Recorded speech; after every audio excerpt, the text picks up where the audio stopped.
대한의사협회가 전국 의사들이 총파업을 벌이겠다고 경고한 날이 코앞으로 다가왔죠. 서울대 의대 교수들은 하루 먼저 집단 휴진에 들어갑니다. 진료 차질 가능성에 환자들의 불안감도 커지고 있는데요. 현장에 취재 기자가 나가 있습니다. 이현정 기자. 네, 서울대병원에 나와 있습니다. 네, 혹시 진료를 못 받지는 않을까 환자들의 긴장감도 높을 것 같은데요. 병원 상황이 어떻습니까? 네, 병원은 진료와 수술을 기다리는 환자들과 보호자들로 붐비고 있습니다. 교수들이 집단 휴진에 나섰다는 소식에 모두 긴장감이 역력한 모습입니다.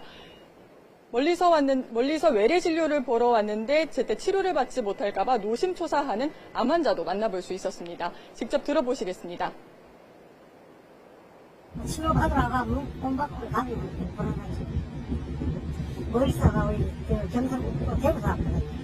빨리 해결이 돼야 되는데 해결하는데 환자들은 참 괴롭지요.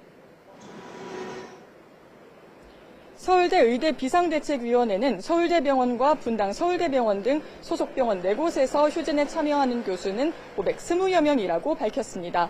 대면 진료를 하는 교수의 55%, 절반이 넘는 숫자입니다. 전공의가 빠져나간 뒤 60%대로 하락한 수술실 가동률은 절반 가까이 더 떨어질 전망입니다. 비대위는 응급실과 중환자실 등 필수 분야를 제외한 모든 외래 진료와 정규 수술은 무기한 중단하겠다는 계획입니다. 오전 10시 반부터는 서울대 의대 건물에서 휴진의 시작을 알리는 집회를 벌이는 중이고 낮 1시에는 전문가 집단의 죽음을 주제로 토론회를 진행할 예정입니다. 네, 의협도 내일 집단 휴진을 선포했는데요. 다른 병원 움직임은 어떻습니까? 네, 그렇습니다. 이른바 빅5 병원 가운데서는 연세대 의대 교수들이 내일 하루 의협 차원의 집단 휴진에 참여한 뒤 오는 27일부터 무기한 진료 거부에 돌입합니다. 성균관대와 가톨릭대, 울산대 의대 교수들은 내일 전면 휴진에 나서고 상황에 따라 기한을 늘리겠다는 방침입니다. 의협도 내일 동네 의원부터 대학 병원까지 집단 휴진에 들어간다며 정부 압박 수위를 높이고 있습니다. 다만 개원이의 경우 정부가 파악한 휴진 신고율은 4%에 불과하고 실제로 얼마나 의협과 발맞출지는 아직 미지수입니다. 정부는 어제 의협의 요구안을 거부하면서 불법적인 전면 휴진을 전제로 정부의 정책 사항을 요구하는 건 적절치 않다고 밝혔습니다. 전국 4개 광역 단위로 중증 응급질환별 순환 당직제를 실시해 진료 공백을 줄이고 진료 거부에 따른 병원 손실에 대해서는 구상권 청구까지 검토하겠다는 강경한 입장입니다. 전공의들의 빈자리를 채우던 교수들마저 병원을 빠져나가자 의료 공백의 파장을 모두 걱정스러운 마음으로 지켜보고 있습니다. 지금까지 서울대병원에서 YTN 이현정입니다. 네, 조금 전에 들어온 소식 한 가지 전해드리겠습니다. 한동훈 전 법무부 장관의 명예를 훼손한 혐의를 받고 있는 유시민 전 노무현 재단 이사장이 대법원에서 벌금형을 확정받았다는 속보가 조금 전에 들어왔습니다. 대법원은 오늘 유 전 이사장과 검사의 상고를 기각하는 판결을 내렸는데요. 유 전 이사장은 지난 2020년 4월과 7월 라디오 방송에서 2019년 말 검찰이 자신을 표적 수사하기 위해서 노무현 재단과 자신의 계좌를 사찰했고 당시 대검찰청 반부패 강력부장이었던 한동훈 전 장관이 이를 주도했다고 허위 발언한 혐의로 재판에 넘겨졌습니다. 앞서 1심과 2심은 2020년 7월 발언과 관련해서 유 전 이사장이 허위임을 인식했다고 보고 벌금 500만 원을 선고했습니다. 다시 한번 전해드리겠습니다. 한동훈 전 장관의 명예를 훼손한 혐의를 받고 있는 유시민 전 노무현 재단 이사장, 대법원에서 벌금형을 확정받았다는 소식이 들어왔습니다. 더 자세한 내용은 이어지는 뉴스에서 계속해서 전해드리겠습니다. 네, 계속해서 의정 갈등 관련 소식입니다. 전면 휴진이 확대되는 분위기 속에서 정부가 의대 증원 정책에 변화가 없을 것이라고 다시 한번 강조했습니다. 병원들을 향해서는 의사들에게 구상권 청구를 검토하라고 요청했는데요. 취재기자 연결해서 내용 들어보겠습니다. 김주영 기자. 네, 사회부입니다. 네, 정부가 강경 대응 기조를 이어가고 있는 것 같은데요. 어떤 대응책들이 나오고 있습니까? 네, 보건복지부를 비롯한 정부는 의사들의 집단 휴진을 불법으로 보고 강경한 대응을 고수하고 있습니다. 앞서 의협은 의대 정원 재논의 등 협상 조건을 내세웠지만 정부는 사실상 거부했습니다. 의대 정원과 전공의 처분에 대해 여러 차례 설명했는데 입장에 변화가 없다는 겁니다. 법적 대응 수위도 높아지고 있습니다. 개원이들을 상대로 진료 명령과 휴진 신고 명령을 내린 가운데 불법 행동에 나설 경우 추가적인 법적 조치에 나설 것으로 보입니다. 이에 더해 진료 거부가 길어지면서 발생하는 손실에 대해 의사들을 상대로 구상권 청구를 검토하도록 각 병원 측에 요청했습니다. 한편으론 비상진료 체계 강화에 힘을 쏟고 있습니다. 오늘부터 실시하는 중증 응급질환별 전국 단위 순환 당직제가 대표적입니다. 급성 대동맥증후군과 소아 급성 복부질환, 산과 응급질환에 신속히 대처하기 위해 수도권, 충청권, 전라권, 경상권 등 4개 광역별로 매일 최소 한 곳 이상의 당직기관을 편성하고 야간과 휴일 응급 상황에 24시간 대비한다는 계획입니다. 또 집단 휴진으로 피해를 볼 경우 119번으로 전화해 신고할 수 있도록 했고 내용에 따라 정부와 지자체가 협력해 대응할 방식입니다. 이처럼 의료계도 정부도 물러서지 않고 강경 대응을 내세우고 있어 환자들과 의료 시스템이 받을 피해는 점점 커질 전망입니다. 지금까지 사회부에서 YTN 김주영입니다. 네, 의료계 집단 휴진에 여야 정치권도 촉각을 곤두세우고 있습니다. 국민의힘의 황우엽 비상대책위원장은 강행은 안 된다며 협의 정신을 강조했고요. 민주당은 여당의 행보가 답답하다고 비판했습니다. 국회 취재기자 연결해 보겠습니다. 임성재 기자. 네, 국회입니다. 네, 지금 빅5 병원으로 집단 휴진이 확대될 가능성이 있어 보이는데요. 여야의 대응 분위기는 어떤가요?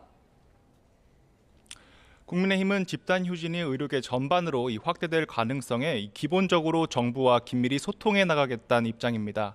앞서 어제는 고위 당정협의회를 열어 의견을 나눴는데 이 정부와 소통하며 당내 의료개혁 특위를 중심으로 갈등 해법을 마련하겠다는 보관입니다. 당내에선 이번 사태 해결을 위해선 이 강행보단 협의 정신에 방점을 둬야 한다는 의견도 나오고 있습니다. 황우엽 비대위원장은 YTN과 통화에서 이같이 말하고 이 사태 해결을 위해 의료계 측과 접촉하고 있으며 이번 주 내 의정 갈등을 해소할 이 타결안이 나와야 한다고 강조했습니다. 또 개인 의견을 전제로 의사들 요구가 크게 무리한 건 아니라고 본다면서 이 의사들은 존중과 명예가 중요한데 이 상처가 있는 만큼 이를 풀고 정리해야 한다고 지적했습니다.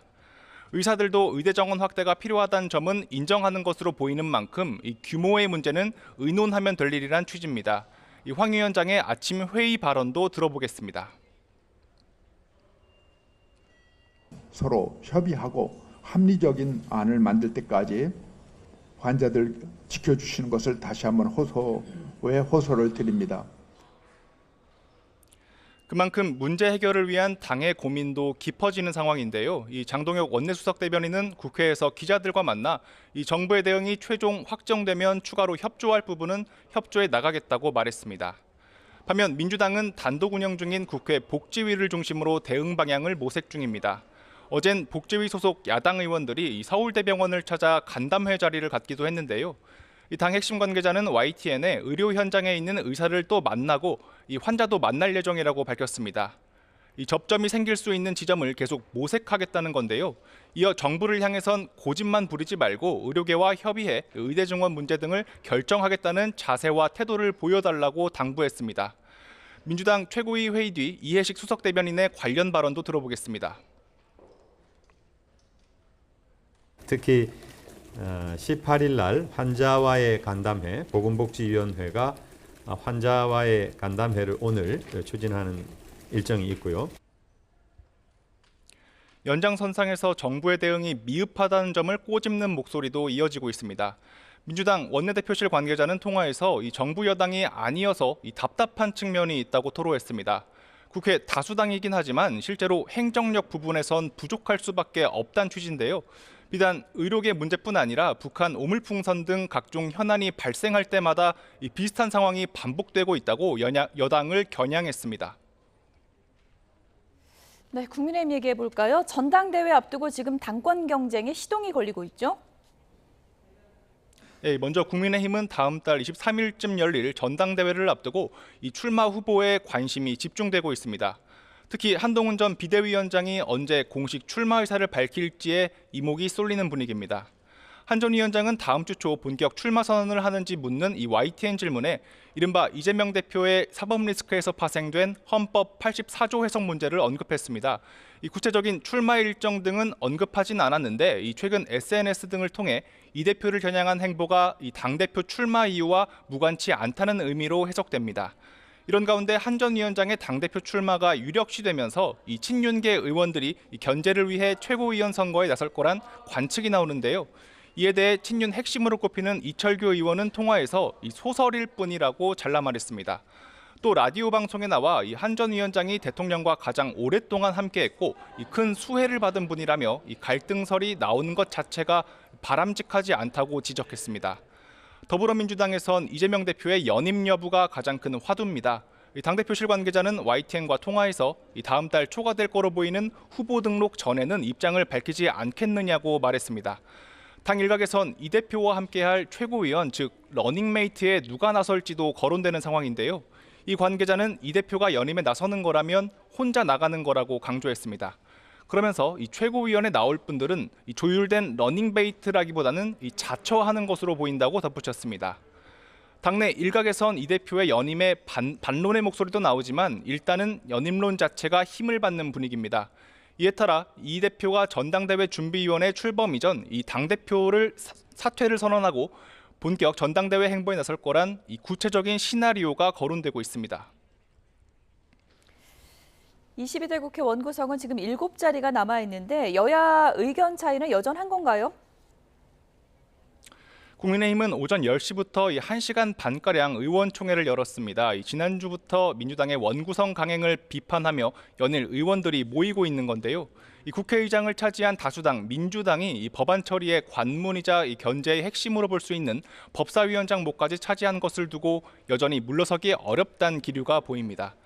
배준영 원내수석부 대표는 라디오 인터뷰에서 민주당이 나머지 7곳 상임위원장 자리를 가지고 가든지 말든지 우리는 처리하겠다고 하는 건 다 정해놓고 바짓가랑이 사이를 지나가라고 하는 것과 다름없다고 비판했습니다. 의원총회 전 비대위에 참석한 추경호 원내대표의 관련 발언도 들어보겠습니다.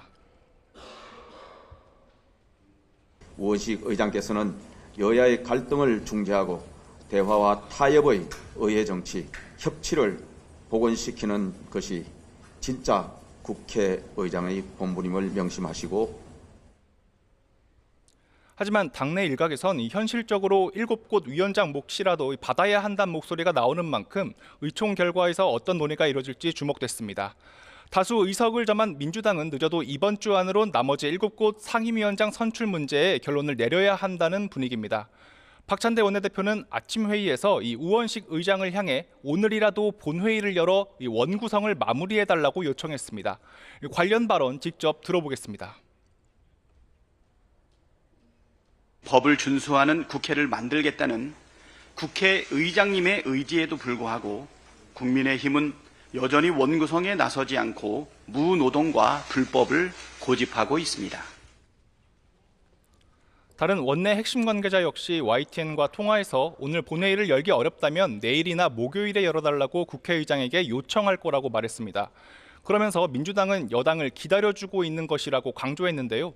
끝내 원구성 협상에 접점을 찾지 못한다면 18개 상임위를 모두 가져갈 가능성도 부인할 수 없다는 취지를 밝혔습니다. 지금까지 국회에서 전해드렸습니다. 최태원 SK 회장이 최근 판결이 내려진 자신의 이혼 소송과 관련해서 직접 기자회견을 열어서 입장을 밝혔습니다. 판결에 큰 문제가 발견돼서 상고를 결심했다. 이렇게 직접 말했는데요. 최 회장은 사법부의 판단은 존중돼야 한다면서도 많은 고민 끝에 상고를 하기로 결심했다고 밝혔습니다. 첫째 이유로는 재산 분할 관련해서 객관적이고 명백한 오류가 발견됐는데 먼저 주식이 분할 대상이 되는지 얼마나 돼야 하는지의 전제와 관련해서 치명적이고 큰 오류로 판단을 했다고 말했습니다. 또 SK 성장이 불법적 비자금을 통해 이뤄졌다거나 SK 역사가 전부 부정당하고 육공화국의 후광으로만 사업을 키웠다는 판결 내용은 사실이 아니기 때문이라고 밝혔습니다. 최태원 SK그룹 회장 법률 대리인도 설명회를 통해서 판결 관련 문제점을 언급했는데 조단이 재산 분할 판단에 영향을 미친 주식 가치 산정에 치명적인 오류가 있었다고 밝혔습니다. 판결의 주 쟁점인 주식가치 산정을 잘못해서 노소영 아트센터 나비관장의 내조 기여가 극도로 과도하게 계산됐다는 게 오류의 핵심이라고 말했습니다. 이어 재판부가 1994년부터 1998년 고 최종현 회장 별세까지와 이후부터 2009년 상장까지 SK CNC의 가치 증가분을 비교하면서 잘못된 결과치를 바탕으로 판단을 했다고 설명했습니다. 구체적으로는 회사 성장에 대한 고 최종현 회장의 기여 부분을 12.5배로 최 회장의 기여 부분을 355배로 판단을 했는데 실제 고 최종현 회장 시기의 증가분이 125배고 최태원 회장 시가 증가분은 35.5배에 불과했다고 밝혔습니다. 네, 과징금 1,400억 원 제재를 받은 쿠팡이 멤버십 중도 해지 방해와 눈속임 상술, 이른바 다크 패턴과 관련해서도 공정위 조사를 받고 있습니다. 공정위는 중도 해지를 신청해도 차익이 환불되지 않고 월말까지 서비스가 유지되는 쿠팡의 방식이 전자상거래법 위반에 해당하는지 여부를 조사하고 있습니다.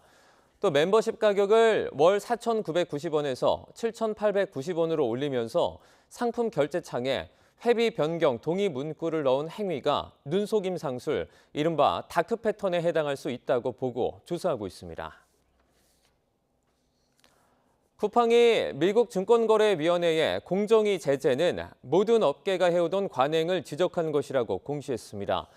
공시된 문서에 따르면 쿠팡은 한국 공정위가 쿠팡의 검색 순위에 대해서 기만적이며 법을 위반했다는 판단을 했다면서 검색 순위는 한국을 포함한 세계 모든 이커머스 업체의 관행이라고 주장했습니다. 그러면서 쿠팡은 자사의 관행이 한국법에 저촉된다고 생각하지 않고 법정에서 이런 의견을 적극적으로 밝힐 것이라고 예고했습니다. 대통령실이 일부 초고가 주택에만 세금을 물리고 나머지 종부세는 폐지하겠다고 밝혔습니다. 최고 60%에 달하는 상속세율도 주요국 수준에 맞춰 30%까지 내려야 한다며 구체적인 세율까지 제시했습니다. 신윤정 기자입니다. 종부세를 징벌적 과세로 규정해온 대통령실이 세금 대폭 완화에 이어 폐지안을 꺼내들었습니다. 초고가 1주택자나 비싼 집들이 많은 다주택자만 종부세를 물리겠다는 겁니다. 일반적인 주택을 한 채 가졌거나 다주택자라도 집값 총합이 높지 않으면 과세를 안 하는 방식입니다. 초고가와 일반적인 주택을 구분하는 기준액은 현재 논의 중인 것으로 전해졌습니다. 제도를 폐지하고 만약 필요한 부분이 있다라고 하면 재산세의 일부 흡수하는 것이 바람직하지 않나 이렇게 생각이 듭니다. 종부세 부분 폐지안은 다음 달 기재부가 발표할 세법 개정안에 포함될 예정인데 야당 일부에서 1가구 1주택자 폐지 주장이 나오며 실현 가능성이 있다는 전망도 나옵니다. 대통령실은 이와 함께 상속세율을 대폭 인하해야 한다며 처음으로 구체적인 수치까지 제시했습니다. 현행 최고세율이 60%에 이른다며 OECD 평균과 비슷한 30% 안팎까지 내려야 한다고 언급했는데 확정된 수치까지는 아니라는 설명입니다. 최고세율은 60%로 세계 최고 수준입니다.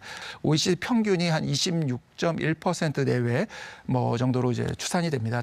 세율 인하에 더해 물려받는 재산 총액에 세금을 매기는 현재 유산세 방식을 전면 개편해야 한다는 주장도 나왔습니다. 상속인들이 각자 받은 유산에 과세하고 통상 세금 부담도 줄어드는 유산 취득세나 나중에 기업을 팔 때 물리는 자본 이득세도 고려해야 한다는 겁니다. 앞서 윤 대통령은 대기업 총수 등 기업인들 앞에서 상속세 개편을 약속한 바 있습니다. 상속세를 신경 쓰느라 혁신은커녕 기업 밸류업이나 근로자 처우 개선에 나설 엄두조차 내지 못하고 있습니다. 이 얼마나 비효율적인 일입니까? 대통령실은 연이어 감세 카드를 꺼내며 효과가 작거나 문제가 있던 세금이란 설명을 내놨습니다. 하지만 건전재정 기조와 세수 감소 위기 속 대규모 손실이 불가피할 수 있는 만큼 추가 논의가 있을 가능성도 배제할 수는 없습니다. YTN 신윤정입니다. 이렇게 정부는 물론 정치권에서도 종부세와 상속세 개편 논의가 떠오르면서 시장에서는 똘똘한 한 채 현상 심화로 집값이 다시 뛸 거란 우려가 나오는데요. 전문가들의 전망도 엇갈렸습니다. 직접 들어보겠습니다. 과연 이제 종부세 도입 혹은 종부세율을 인상하는 것이 부동산 가격을 안정화시키는 효과가 있었냐 하면 그렇지 않다는 게 이제 중론이거든요.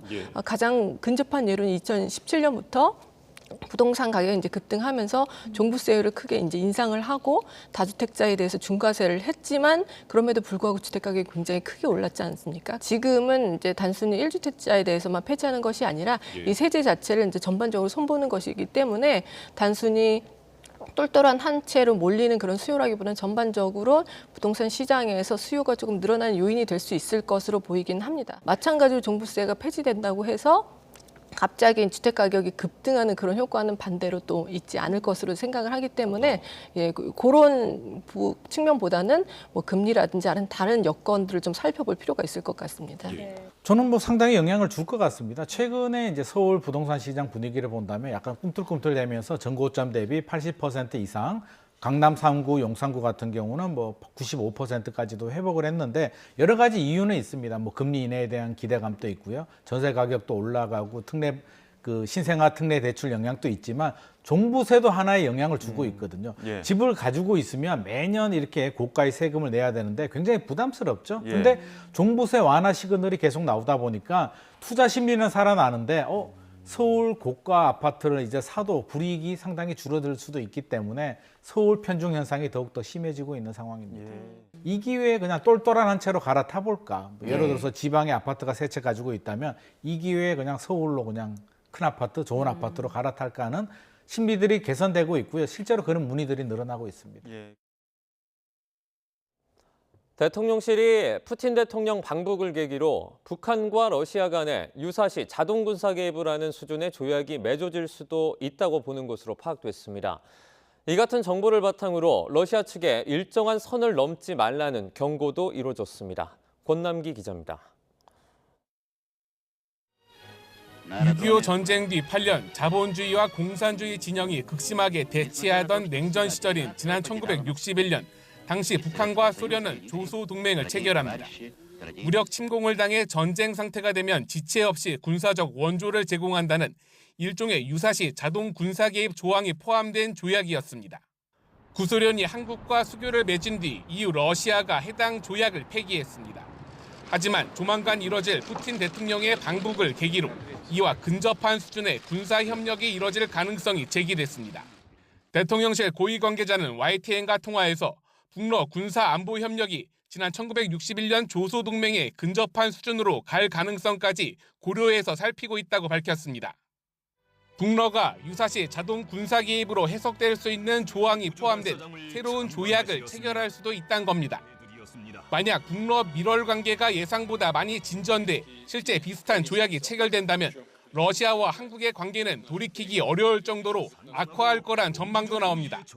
러시아와 북한이 동맹이 되고 자동 개입한다는 얘기는 거의 혈맹이 되는 얘기인데 만일에 선을 넘는 조약이나 동맹이나 이걸 체결해버린다고 그러면 한국을 포기하는 거죠. 대통령실은 이 같은 우려를 바탕으로 최근 러시아 측에 일정한 선을 넘지 말라는 경고성 소통을 했다고 전했습니다. 러시아를 향해 우크라이나 전쟁이 끝나면 과연 남북 가운데 어느 쪽이 더 중요하고 필요한지 잘 생각해 볼 필요가 있다고 강조하기도 했습니다. 또 푸틴 대통령의 이번 방북은 우크라이나 전쟁 때문에 러시아가 아쉽다는 방증으로도 볼 수 있다며 북한의 전략적 가치가 올라갔다기보단 상황적인 이해관계 때문이라고 분석했습니다. YTN 권남기입니다.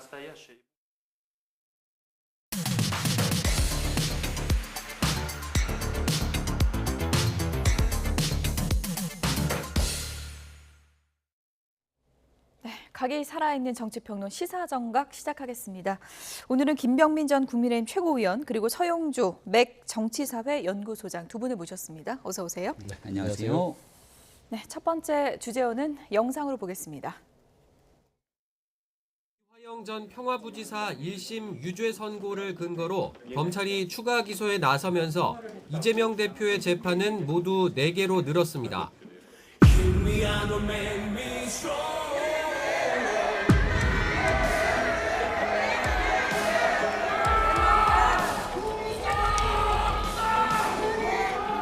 시끄러워서 안 되냐?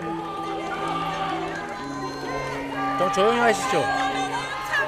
마치 검찰의 애완견처럼 왜곡 조작하고 있지 않습니까? 왜 보호받아야 합니까? 언론의 본연의 역할을 벗어난 잘못된 태도들 때문에 진실은 바닷속에 가라앉습니다. 희대의 조작 사건으로 결국은 밝혀질 것입니다. 이화영 진술조작 의혹 등을 두고 언론이 검증보다 검찰 주장을 받아쓴다는 취지인데 강성 친명으로 분류되는 양문석 의원은 기레기도 아니고 애완견이라고 높여줘도 똥오줌 못 가리고 그냥 발작 증세를 일으킨다고 거칠게 비난했습니다.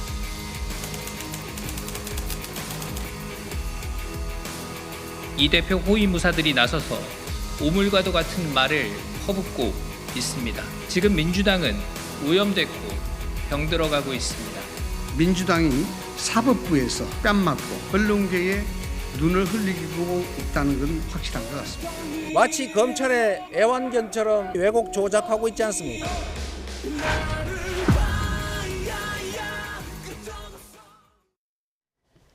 때 아닌 애완견 공방이 뜨겁습니다. 서용주 소장님 나오셨는데요. 언론을 향해 애완견이라는 단어를 썼습니다. 이게 민주당 의원들 사이에서도 얘기가 있었을 것 같은데 민주당의 보편적인 시각인가요? 아니면 이재명 대표 개인의 의견인가요? 그러니까 예전에부터 조금 논란이 됐던 것이 있죠. 그러니까 본인들에게 정치하는 입장에서는요. 본인한테 비판적인 기사가 나오면 거기에 대해서 불쾌할 수밖에 없죠. 그게 이제 사실의 여부를 떠나서요. 그러다 보니까 예전에 이제 애완견이라는 전에 또 무슨 내기 뭐 이런 식으로 뭐 얘기를 하면서 좀 언론과 좀 갈등을 초래했던 부분들이 있는데요. 이재명 대표께서 이제 재판에 나서서 이렇게 국민들한테 얘기를 하는데 첫 일성이 언론에 대해서 좀 특히 거부감 얘기를 한 것이죠. 좀 화가 많이 나신 거는 같아요. 그러니까 전체적으로 지금 여론의 추이가 뭔가 좀 공평하다기보다는 검찰 위주를 그대로 받아서 계속해서 그거를 받아쓰기 형식으로 쓰는 거 아니겠냐 정도로 비판을 했으면 좋은데 단어 자체가 귀에 거슬리죠. 물론 언론학에서는 이제 그 애완견과 뭐 감시견이라고 해서 랩독, 뭐 워치독 이런 얘기가 나오긴 합니다. 그래서 이제 그 어떤 감시하는 기능을 좀 강화하자라는 게 언론의 제 기능 아니겠냐라는 얘기는 있지만 굳이 그 언론이 듣기에 거북한 단어를 썼다는 부분에 있어서는 지금 현재에도 이런 언론에서도 지금 기분이 좀 상하니까 계속해서 이게 회자가 되잖아요. 이런 부분에서는 득보다 좀 실이 많은 그런 단어 선택이었다라는 좀 아쉬움을 좀 개인적으로 갖고 있습니다. 사법 리스크가 커진 이재명 대표 재판에 출석하러 가는 길에 이제 기자들 앞에서 이런 얘기를 한 건데요. 검찰 공격을 늘 가열차게 해왔던 민주당 이재명 대표인데 이번에 화살을 언론 쪽으로 돌렸거든요. 어떤 이유라고 보세요? 일단 이화영 부지사에 대한 선고 결과 9년 6개월의 중형이 선고돼 있기 때문에 언론은 왜 이화영 부지사가 이런 중형을 선고될 수밖에 없었는지를 보도하게 될 겁니다. 그리고 그 내용에 맞춰서 이재명 대표가 기소된 내용에 대한 객관적인 진실을 얘기하겠죠. 여기에 대한 법리 공방을 벌여야 되는데 법리 공방을 벌이기에 자신이 없으니까 이 내용들을 보도하게 되는 언론을 대상으로 이런 굉장히 비하성 막말들을 쏟아내게 된 것이죠. 애당초 이재명 대표 처음 이 문제가 불거졌을 때 검찰의 신작 소설 운운하면서 검찰을 공격합니다. 근데 검찰을 공격한 게 재판부 1심 결과로 나오게 되니까 더 이상 검찰에 대한 공격이 효용성이 없다고 판단되는 것이고 국민께 진실을 보도하는 언론을 대상으로 좌표찍기성 성격으로 이런 막말들을 쏟아내게 된 것인데 그럼 이재명 대표 지지층들이 이제 언론을 대상으로 똑같은 방식의 정치 공세에 나선다는 것 아니겠습니까? 이재명 대표가 과거 즐겨 쓰던 말 중에 돼지 눈에는 돼지만 보인다 이런 얘기를 한 적이 있는데요. 이런 애완견 표현에 대한 국민적 평가 분명히 내려질 거라 보고 국회에서 신속하게 이런 애들에 대한 윤리위 제소가 필요할 것으로 보입니다. 초선 친이계 의원들은 이재명 대표의 이번 애완견 발언에 대해서 이렇게 입장을 밝혔습니다. 양문석 의원 이렇게 얘기했습니다. 앞서도 영상으로 보셨는데요. 애완견에 대한 모독이 아니냐. 기레기 뭐 그런 표현을 쓰는데 기레기라고 하지 왜 그렇게 격조 높게 애완견이라고 해서 비난받는 일인지 모르겠다라고 했고요. 노종면 더불어민주당 의원은 권력이 주문한 대로 받아쓰고 권력에 유리하게 프레임을 만들어주는 언론을 학계에서도 언론에서도 애완견, 랩독이라 부른다. 이렇게 의견을 밝혔습니다. 초선 일부 의원들의 이 의견들이 이제 뭐 화제가 되고 있는데 네. 이게 뭐 전체적으로 의원들 사이에서도 많이 나오는 시각입니까? 어떻게 보십니까? 그렇지는 않은 걸로 알고 있습니다. 그러니까 전반적인 의원들은 기본적으로 정치인이라는 것들은 품격 있는 언어를 쓰려고 노력을 하는 것이고 예. 국민들을 대표하는 어떤 처지에 있잖아요. 그러면 아무리 좀 거친 언어를 썼다 하더라도 뭐 국민의 대표고 국회의원으로서 품격 있는 언어를 쓰려고 노력을 하는 것들이 정치인의 어떤 자세라고 봤을 때는 민주당 전체의 의원들이 이런 조금 어떤 거부감 거에 대해서 뭐 양문석 의원처럼 뭐 예안견에 대한 모독이다라고까지 생각하는 건 아니죠. 예. 좀 과하지요. 예. 양문석 의원이 모르겠습니다. 저렇게 얘기를 하면 이번 기회에 이재명 대표를 편을 드는 또 그런 또 하나의 득점 포인트로 생각하는지 모르지만 국민들이 보기에는 그게 정상적인 어떤 편들기는 아닌 것 같아요. 그러니까 조금 더 좀 절제된 언어를 사용하라고 조언하는 것들이 더 옆에서 이재명 대표를 위하는 길이고 설사 이게 말하자면 그 좀 거친 언어로 들렸다 하더라도 좀 상세하게 설명을 해가면서 예안견 말고 다른 말로 좀 얘기를 하는 게 어떻겠을까라는 생각은 있다. 하지만 이재명 대표께서도 언론에 대해서 서운한 감정, 그다음에 사법부나 윤석열 정부에 대한 화난 감정 100번 해야 한다라고 좀 합리적으로 편을 들었으면 좋을 텐데 거기에 덧붙여서 지금 편을 드니까 예. 도리어 국민들이 보기에는 이게 뭐야 라고 할 것이고 노정면 의원 같은 경우는 좀 아쉬운 것들이 있어요. 말씀은 뭐 차분하게 좀 하신 거는 같지만 뭐 학문적으로 언론학계에서도 이제 애완견이라는 말 랩독이라고 부른다고 하지만 그럼에도 불구하고 이 직전에 언론인이셨고 언론에 이 길을 걸었을 때도 아주 노조 활동을 왕성하게 했던 측면에서 아무리 대변인이라 하더라도 이 부분은 다른 대변인한테 넘기는 것들이 더 지혜롭지 않았을까라는 생각은 좀 제 개인적으로 가지고 있습니다. 예. 어쨌든 원내 의원들이 이런 비판을 하다 보니까 민주당 전체적으로 이제 검찰 비판 전략에서 언론 전체에 대한 비판으로 이렇게 좀 전략을 잡는 건가 이런 시각도 있거든요. 네, 민주당이 이재명 대표 한 명을 보호하려다가 결국 모든 걸 놓치게 되는 우를 범하지 않을까 생각을 합니다. 이재명 대표의 사법 리스크라는 건 객관적으로 드러나 있는 현실이거든요. 여기에 대해서 어떤 방식으로 재판이 진행되는지를 객관적으로 지켜보면 될 일인데 이걸 사법 방해하듯이 그리고 이를 보도하는 언론에 대해서는 뭔가 겁박이라도 하듯이 이런 방식의 입법 권력들을 남용하는 모습들이 과연 국민들께 어떻게 비춰질까 싶습니다. 그리고 그 국민을 향해서 이야기할 때는 본인들의 과거와 현재를 좀 객관적으로 비교해 보면서 이야기할 필요가 있는데 노정면 의원이 얘기했던 권력이 주문한 대로 받아쓰고 권력이 유리하게 프레임을 만들어주는 언론이라는 표현들 이게 노정면 의원 본인에 대한 자기 고백 아니냐 이런 비판들이 나올 수도 있거든요. 본인이 어떤 언론인의 길을 걸어왔는지에 대한 평가들은 국민들이 내리겠습니다만 적어도 지금 이 순간에도 권력과 그리고 어떤 힘의 논리에도 굴하지 않고 객관적 진실을 보도하기 위해서 열심히 노력하고 있는 그런 대한민국의 많은 언론인들이 있는데 이걸 이재명 대표의 애완견 발언과 마찬가지로 전체를 그냥 일반화시켜서 이런 방식으로 매도하게 된다면 마시던 우물에 침을 뱉는 정도를 넘어선다라고 하는 평가를 노정면 의원 등 민주당의 이런 의원들이 비판받아 마땅하다 저는 그렇게 생각합니다. 예. 어쨌든 이 애완경 공방 관련해서 정치권에서 지금 이런저런 얘기들이 나오고 있습니다. 어떤 얘기인지 들어보시죠. 일단 이런 말을 들으면 언론이 기분이 나쁘겠죠. 나쁘죠. 예, 근데 대다수 언론이 그런 거고 일부 정론 기능을 수행하기 위하여 사퇴하는 언론인들도 있습니다. 예, 일부예요. 있는데요. 근데 예. 그런데 일부가 저는 사퇴를 특히 한다는 겁니까? 대다수는 이렇게 대다수는 이런 말을 들어도 사실 할 말이 없지 않을까 싶습니다. 국민들이 중요하다고 생각하는 부분에 대해서 언론이 보도를 잘 안 한다는 것이 국민적 인식이고 그에 대한 표현이라고 생각하고 기레기라는 말이 안 없어지잖아요. 네. 저도 이재명 대표도 이런 말을 쓰지 않아도 되는 그런 언론 환경을 꿈꿉니다. 저는 언론이 이재명 대표의 사법 리스크라는 표현 자체가 틀렸다고 생각합니다. 그 수준이 그 수준입니다. 대표도 그렇고 그 의원의 수준도 그렇고 뭐라고 참 하기가 어려울 정도로 그 쓰레기 같은 그 발언이라고 생각되고요. 그러면 언론들이 그 민주당 당지처럼 이재명 대표의 대변인 역할을 해야 됩니까? 그건 아니잖아요.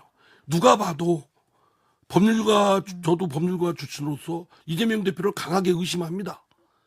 그 의심하는 것이 오히려 국민적 상식 아닌가요?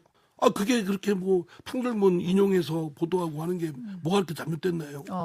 그 히틀러 시대 때 그 괴벨스 있지 않습니까? 예. 반복하라. 예.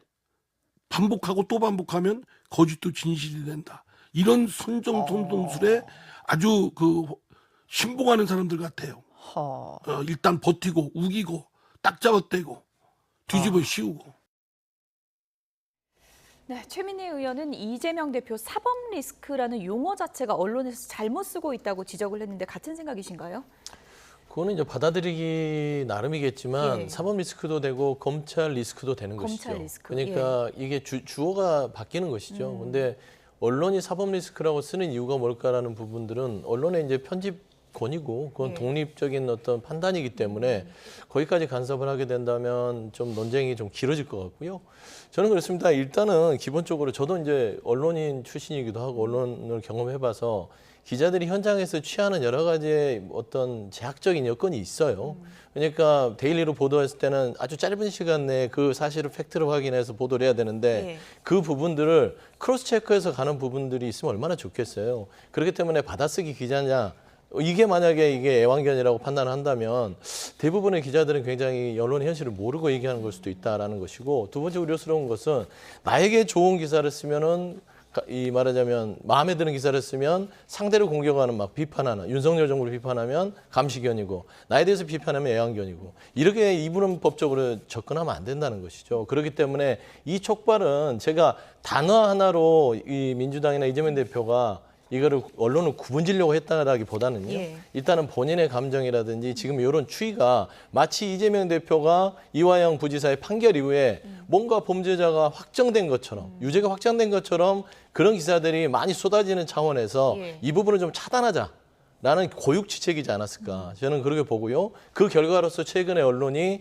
안부수 그 씨의 그 재판에 대해서 다시 주목하고 있다라는 효과도 있기 때문에 이게 단어에 대한 어떤 비판이 있을 수 있으나 정무적인 판단이라든지 어떤 그런 이재명 대표의 어떤 개인적인 입장에서는 또 뭐 일견 이해할 수는 있을 부분도 있겠다. 하지만 이제 단어 선택은 조금 더 순화했었으면 훨씬 더 좀 메시지가 잘 전달되지 않았을까라는 생각을 가지고 있습니다. 이재명 대표의 언론에 대한 비판이 나오면서 국민의힘도 이재명 대표에 대한 공세를 강화하고 있습니다.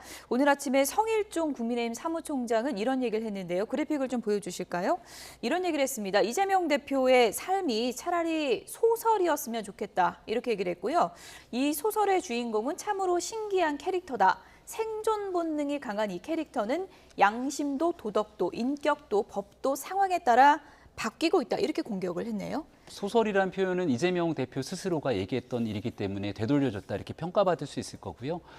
그 창작이라고 하는 표현들까지 나오지 않습니까? 근데 이재명 대표의 지난 정치 여정을 보면 그야말로 소설의 한 주인공과 같다라고 평가해도 다르지가 않겠죠.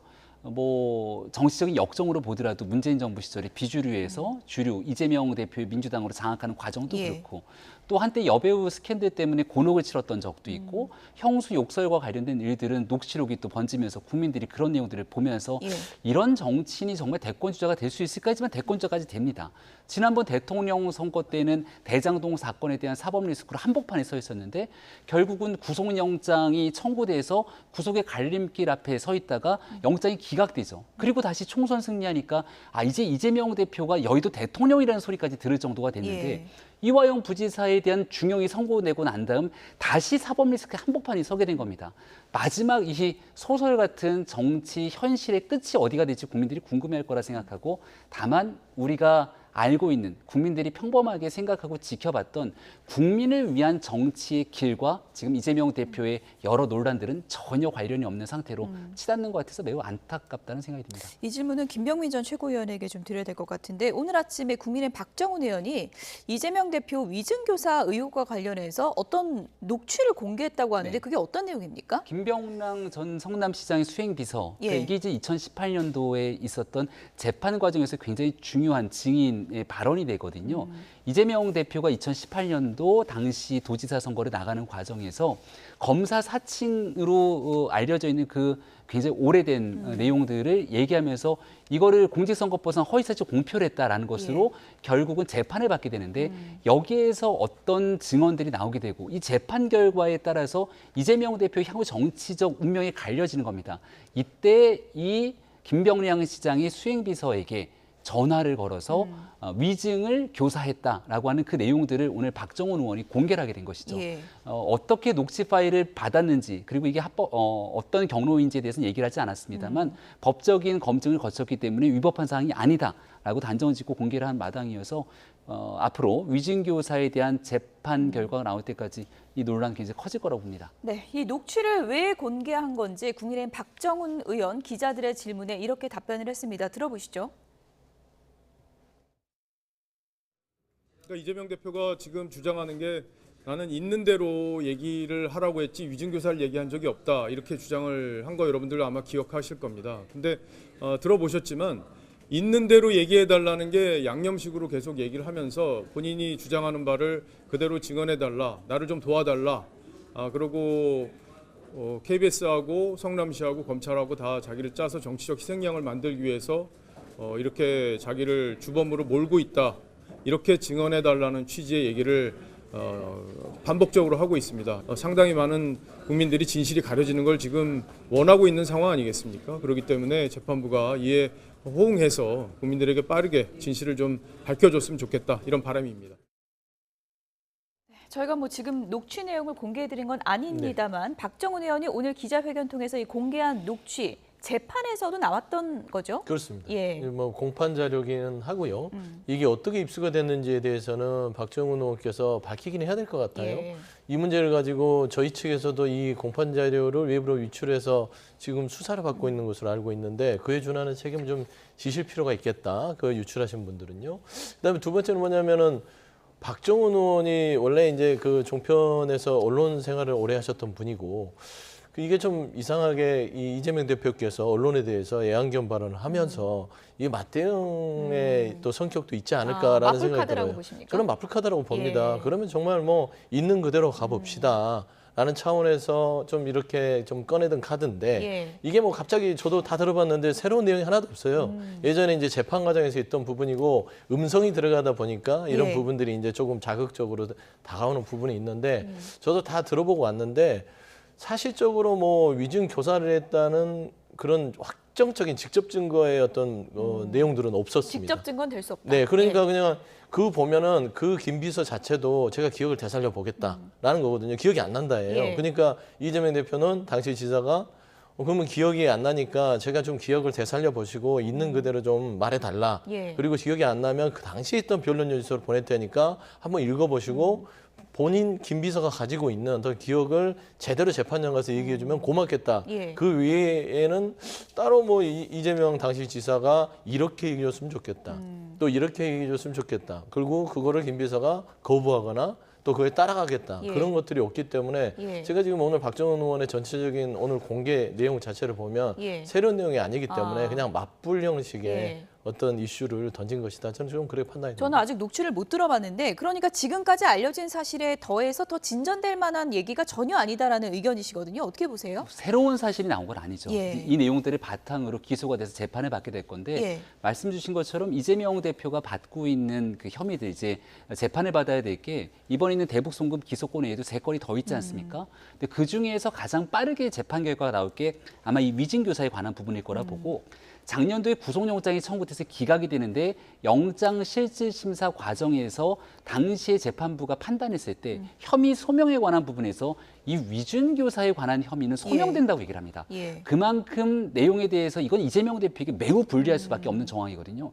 근데 이재명 대표가 지금 얘기하고 있는 것처럼 모든 것들을 다 부인하고 이게 검찰 탓이고 언론 탓이고 이렇게 얘기를 하고 있기 때문에 이 내용들을 실제 만약 국민들이 들어보게 된다면 이재명 대표가 그동안 말하고 있는 얘기에 대한 진실성 여부에 대한 판단도 함께 내려질 거라고 봅니다. 예, 지금 이재명 대표가 재판을 4개를 받고 있는데 지금 뭐 박정훈 의원도 얘기했지만 여러 법조인들 의견을 들어보면은 뭐 여름 내, 뭐 늦으면 9월 정도, 10월 정도에는 위증교사 사건 재판 1심 결과가 나올 수 있다고 전망을 하더라고요. 이게 만약에 유무죄가 나올 경우에 좀 이재명 대표 뭐 연임이나 이런 부분에 변수가 될 수 있다고 보십니까? 아마 1심 결과가 나오기 전에 연임 결정이 나오지 않겠습니까? 그렇기 때문에 이 재판 결과와 상관관계는 좀 멀다고 생각이 되고요. 그러니까 빨라도 9월 정도, 예. 뭐 늦으면 올해 안에는 1심 결과는 나올 것 같아요. 그러니까 그게 유무죄 여부는 재판부의 판단이겠지만 연임은 어차피 제가 이제 이렇게 스케줄표를 보면 통상적으로 6월 말에서 7월 초에는 결정을 해야 되고 그다음에 8월 중순까지는 대표직이 결정이 돼야 되니까요. 연임이 된다면. 그러면 전당대회가 저희도 8월 중순에 끝나면 그 이후에 납니다. 그래서 저는 이 위증교사에 대한 부분들은 대표의 연임과는 무관하나 그러나 이제 추측성으로 보면 재판을 4개를 가지고 있을 때 지금 현재 검찰의 공격이 끊임없이 이어지고 있습니다. 그랬을 때는 혼자서 이걸 이재명 대표가 강내할 수 있겠느냐라는 어떤 여러 가지 정무적 판단을 했을 때는 7월 초에 아마 연임 발표를 하지 않을까. 뭐 그게 뭐 재판의 어떤 여러 가지 고려 사항이라고 봅니다. 한동훈 전 위원장이 쏘아올린 헌법 84조 논쟁도 정치권에서 지금 논의가 한창인데요. 이런 여론조사 결과가 발표가 돼서 잠시 소개를 좀 드리겠습니다. 형사사건으로 기소돼서 재판을 받는 피고인이 대통령이 된다면 재판은 어떻게 해야 되는 게 맞는가라는 여론조사가 이루어졌습니다. 뉴스원이 의뢰를 했고요. 한국갤럽이 조사를 한 겁니다. 대통령이 당선되면 재판이 중단돼야 된다가 21%고요. 그럼에도 불구하고 재판은 계속돼야 한다는 게 73%가 나왔습니다. 네. 한동훈 위원장이 쏘아 올린 헌법 84조에 대한 국민 여론들이 조성된 건데 학자들마다도 견해들이 조금씩 다르다고 얘기를 했죠. 하지만 한동훈 위원장이 얘기한 내용들처럼 만약 이재명 대표가 대통령이 되더라도 대통령은 되기 전에 대법에서 확정 판결이 나면은 이재명 대표는 아예 정치를 할 수가 없습니다. 그런데 만약 그 기소가 돼서 재판을 받았는데 대법형이 확정 판결이 나기 전에 대통령이 되면 대통령 임기 동안 이게 중단되는 것이 아니라 결국은 재판이 진행돼야 되고 거기서 최종적인 형이 확정되면 중간에 대통령직이 중단되면서 다시 선거를 치러야 되는 기한 현상이 나타나게 되는 거죠. 그럼 국민들 보시기에 이재명 대표의 지금 대세론이라고 하는 게 꺾일 수밖에 없을 것이고 한 가지 더 나아가서 대법원과 사법부 입장에서는 이제 한 3년 가까이 남은 기간 동안 빠르게 재판을 그 전에 끝내줘야 되는 겁니다. 국민의 혼란상을 방지하기 위해서. 어쨌든 지금 이제 1심 판결이 이제 올해 안에 2개 정도 나온다 그러고 나면은 이 헌법 84조 논쟁이 더 뜨거워지지 않을까요? 어떻게 보십니까? 근데 84조 논쟁은 해볼 만한 것이지요. 그런데 이제 이 84조의 이 법의 취지는 대통령제 하에서 국정을 조금 더 안정적으로 운영할 수 있도록 하는 걸 보장하자는 취지입니다. 그렇기 때문에 국민들에게는 그럴 수 있으나 결국에는 대통령제만 생각할 게 아니라 이렇게 되려면 내각제로 전환하는 어떤 그런 정치제도의 개혁까지 수반이 돼야만 저는 의견들이 현실화될 수 있지 않을까 생각이 됩니다. 어쨌든 저거는 뭐 여론으로 정하는 건 아니고 법적으로 분명한 해석이 나와야 판결이 내려진 그런 사안이니까요. 좀 지켜보도록 하겠습니다. 국민의힘 내부로 들어가 보도록 하겠습니다. 다음 키워드 보여주시죠.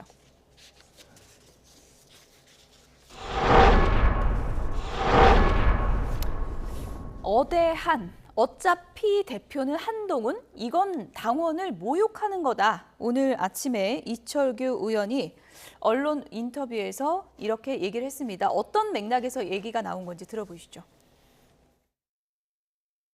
당원들 모욕하는 저는 말이라고 생각을 그렇습니까? 합니다. 우리 표심은 아무도 알 수가 없습니다. 일부 언론에서 몰아가는 하나의 이 프레임이라 생각하고요.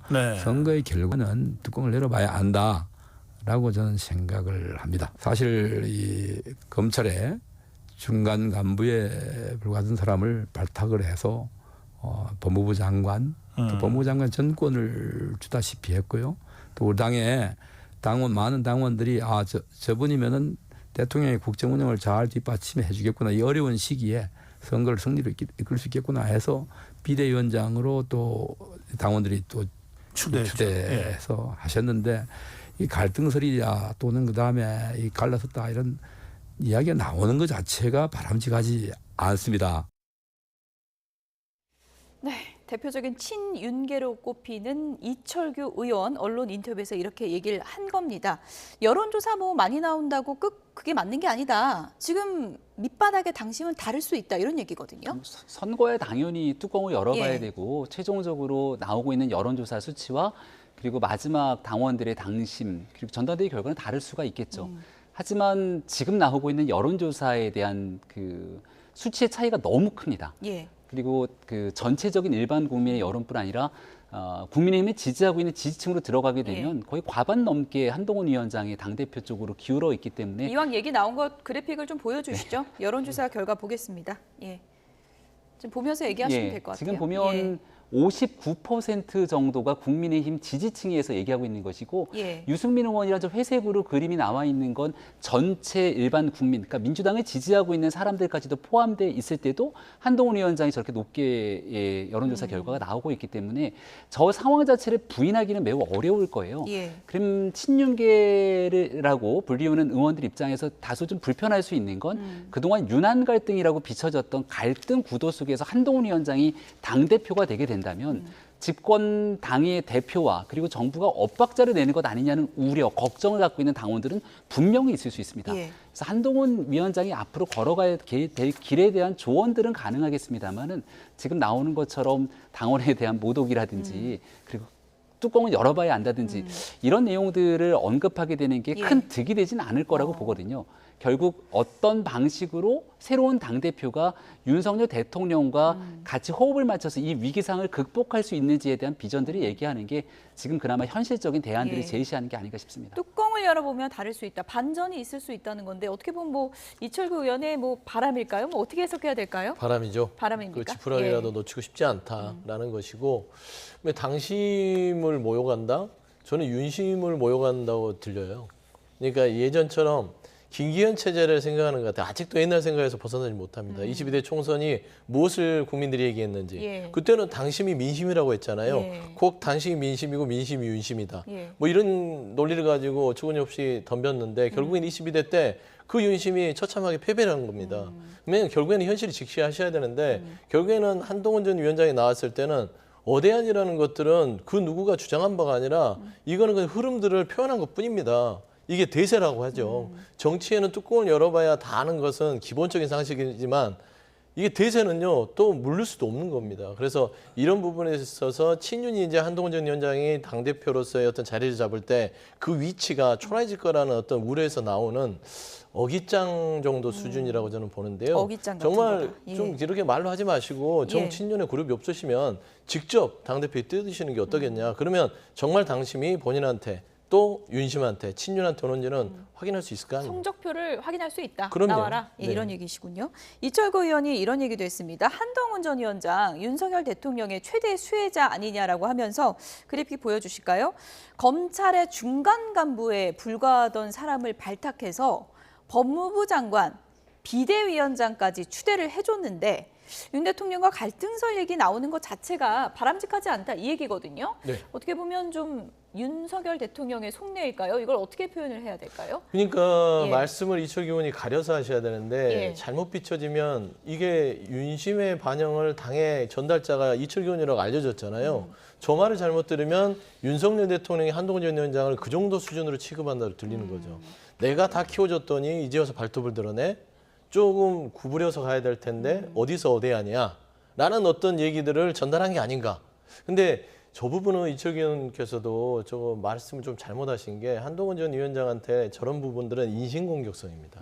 불과 말하자면 검찰의 중간 간부였다. 그럼 예. 이철규 의원은 뭐 경찰의 중간 간부였는데 지금 삼선원이 됐으면 똑같은 거 아닙니까? 예. 저는 이런 부분에 있어서 저는 친윤그룹이 이 당에 대해서 지금 헤게모니 어떤 기득권 싸움을 할 때가 아니라 예. 당을 어떻게 하면 국민의힘을 제대로 살릴지에 대해서 던져도 살아남을까 말까 한데 예. 저런 식으로 각을 세워봤자 나중에는 결과는 초라하게 예. 그 안에서 분화될 수밖에 없는 처지지 않을까. 그래서 좀 부적절한 발언 같아요. 좀 급해진 게 아닌가 싶습니다. 네, 비대위원장으로 한동훈 위원장이 나오겠다고 한 게 아니라 당이 어려워서 모셔왔던 걸로 기억을 좀 하고 있습니다. 모셔왔던 거다. 예. 왜냐하면 그 당시에 그 국회의원들, 원외위원장들이 다 같이 모여서 한동훈 비대위원장이냐 아니냐 얘기를 했을 때 상당수 중론이 한동훈 위원장이 보석 같은 사람이다. 예. 근데 그 보석을 지금 쓸 거냐 아꼈다 나중에 쓸 거냐에 대한 얘기였지 한동훈 위원장이 본인이 오겠다고 한 게 아니라 당이 필요해서 요청해서 모시고 왔던 상황이었던 면을 조금 다시 복귀해 볼 필요가 있다 생각하고요. 법무부 장관을 검찰 중간 간부를 발탁해서 시켰다라는 인식을 누군가 갖고 있을지 모르겠습니다만 가만히 생각해 보면 한동훈 위원장이 법무부 장관으로 있었던 1년, 2년의 시기 때문에 민주당이 압도적인 의석을 점하고 있었던 상황에도 전혀 굴하지 않고 윤석열 정부를 위해 일했던 사람이다라고 평가하는 분들도 많이 있습니다. 예. 지금 한동훈 법무부 장관 같은 역할을 내각에서 누군가가 스타 장관의 역할을 해줘야 되는데 보이는 장관이 없지 않습니까? 그러니까 한동훈 위원장 같은 그런 장관들을 더 많이 발탁하면서 저런 얘기들이 같이 진행된다면 그나마 좀 설득력이 있겠다 싶습니다. 한동훈 카드에 대해서 친윤계가 불편해하고 있다는 그런 분위기는 여러 곳에서 감지가 되고 있는데 그렇다면 친윤계에선 누구를 내세우는 걸까요? 지금 김재섭 카드까지 거론이 되고 있습니다. 관련 얘기 들어보시죠.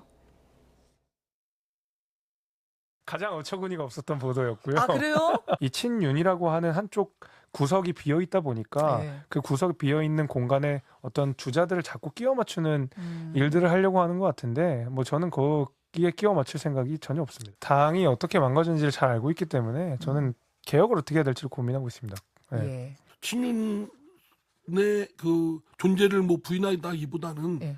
들어가서 친윤에 잘못된 뭐 부족한 거를 개혁하겠다. 그렇게 해석할 수도 있죠. 그래서 아니 나는 왜 저렇게 슬로건을 걸지? 아니 자기의 소임이라고 하더라고요. 저도 저 방송을 통해서 김재섭 의원을 하는데 아니 그렇게 얘기하는 거 보면 아 친윤 뭐 특별히 친윤이라고 내세우지는 않겠지만 그쪽에 하고 이렇게 뭐 얘기가 있을 수 있다고 생각됩니다. 여러 해석이 나오고 있는데 김재섭 의원 친윤 쪽으로 나올 수 있다고 보세요?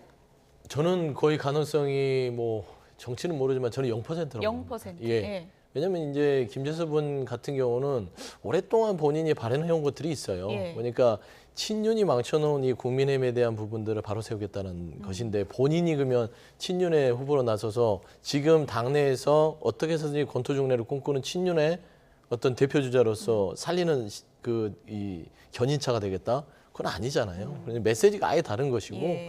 그래서 저는 그건 아닌 것 같은데 결국에는 친윤그룹에서는 그 국민의힘에서 남아있는 이철규 의원을 비롯한 몇몇 분들은 포기할 거는 포기하는 것들이 정치인들의 본분이고 예. 차라리 태세전환을 하시는 게 나아요. 그래서 용산과의 어떤 관계성을 재정립하고 단절을 하고 그리고 나서 소장파로서의 자리매김을 하는 게 낫지 아직까지도 용산의 어떤 윤석열 대통령의 힘이 발휘될 것 같은 그런 막연한 기대감 속에서 지금 계속해서 이런 발언들을 한다는 거 그리고 김재섭 의원이 친윤의 대표주자의 후보로서 뭐 흘려 내세우는 것들 참 좀 죄송한 말이지만 좀 없어 보이는 정치인들로서 그래서 예. 이럴 때는 과감하게 예. 끊고 가는 것들이 예. 정치의 언어상 맞다. 예, 그런 말씀드립니다. 만약에 친윤 쪽에서 내세운다면 어떤 후보가 있어요? 나경원 의원이 그럴 수 있습니까? 근데 나경원 의원도 예. 친윤이 내세우는 후보다라는 프레임을 가장 경계할 겁니다. 아, 그렇습니까? 그러니까 지금은 여론조사 수치상 한동훈 위원장이 가장 높게 나타나기 때문에 한동훈 위원장의 상수죠. 예. 그러면 한동훈 위원장이냐 아니냐에 대한 선거 구도가 돼 있는데 아니냐에 나오게 되는 사람은 자연스럽게 갈등설에 있는 친윤의 지원을 받는 후보처럼 프레임이 구성될 수 있습니다. 그래서 김재섭 의원 같은 경우도 예. 소장파 그리고 젊은 신진 정치인으로 계속 활동을 해왔음에도 불구하고 지금 나간다라는 언급이 나오는 순간 한동훈 위원장 편에 서 있지 않으니까 그럼 친윤의 지원? 이렇게 프레임이 구성이 되는 거거든요. 그래서 현재 구도에서는 지금 이번 전당대회 당대표 주자로 나오게 되는 후보들이 자기의 정치적 위치, 공간을 찾는 게 꽤 어려워진 상황처럼 예. 비춰집니다. 어대한이 아니라면 대항마가 있어야 되는데 그 대항마가 지금 보이질 않는 그런 상황인데요. 며칠 좀 지나면 보일 수도 있을 것 같습니다. 마지막 주제어로 가보겠습니다. 종부세 사실상 폐지한다. 대통령실에서 이런 방침을 밝히면서 정치권의 뜨거운 이슈로 떠올랐습니다. 종부세, 민주당이 어떤 입장인 건가요? 원래 종부세 자체의 부분들은 이거는 예. 존치를 해야 된다는 것들이 민주당의 전통적인 입장이었고요. 예. 근데 최근 들어서 전체적인 사회적인 그 부동산 주택 소유, 뭐 세수 이런 부분의 구조가 많이 변화됐다는 측면 하에서 좀 완화하자. 뭐 폐지까지도 뭐 생각하시는 분들이 있는데 이 부분들이 좀 명확하지는 않아요. 하지만 한 걸음 물러선 거는 맞다. 그래서 이 종부세 폐지 부분은 국민의힘과 어느 정도 충분히 논의할 만하다는 어떤 여론의 어떤 그 공간은 확보되어 있는 것 같습니다. 그래서 저는 종부세 폐지 부분들은 좀 한 번은 논의를 해야 될 부분이 있어요. 이게 뭐 국민연금처럼 이것도 세수인데 이 세수 자체가 연간 한 4조 한 6천억 정도 거치는 세수니까 굉장히 큰 세수거든요. 그래서 이 부분은 논의를 해서 재산세로 붙일지 이런 그 좀 디테일한 세수를 같이 고려하면서 폐지 완화 부분을 결정하면 좋겠고요.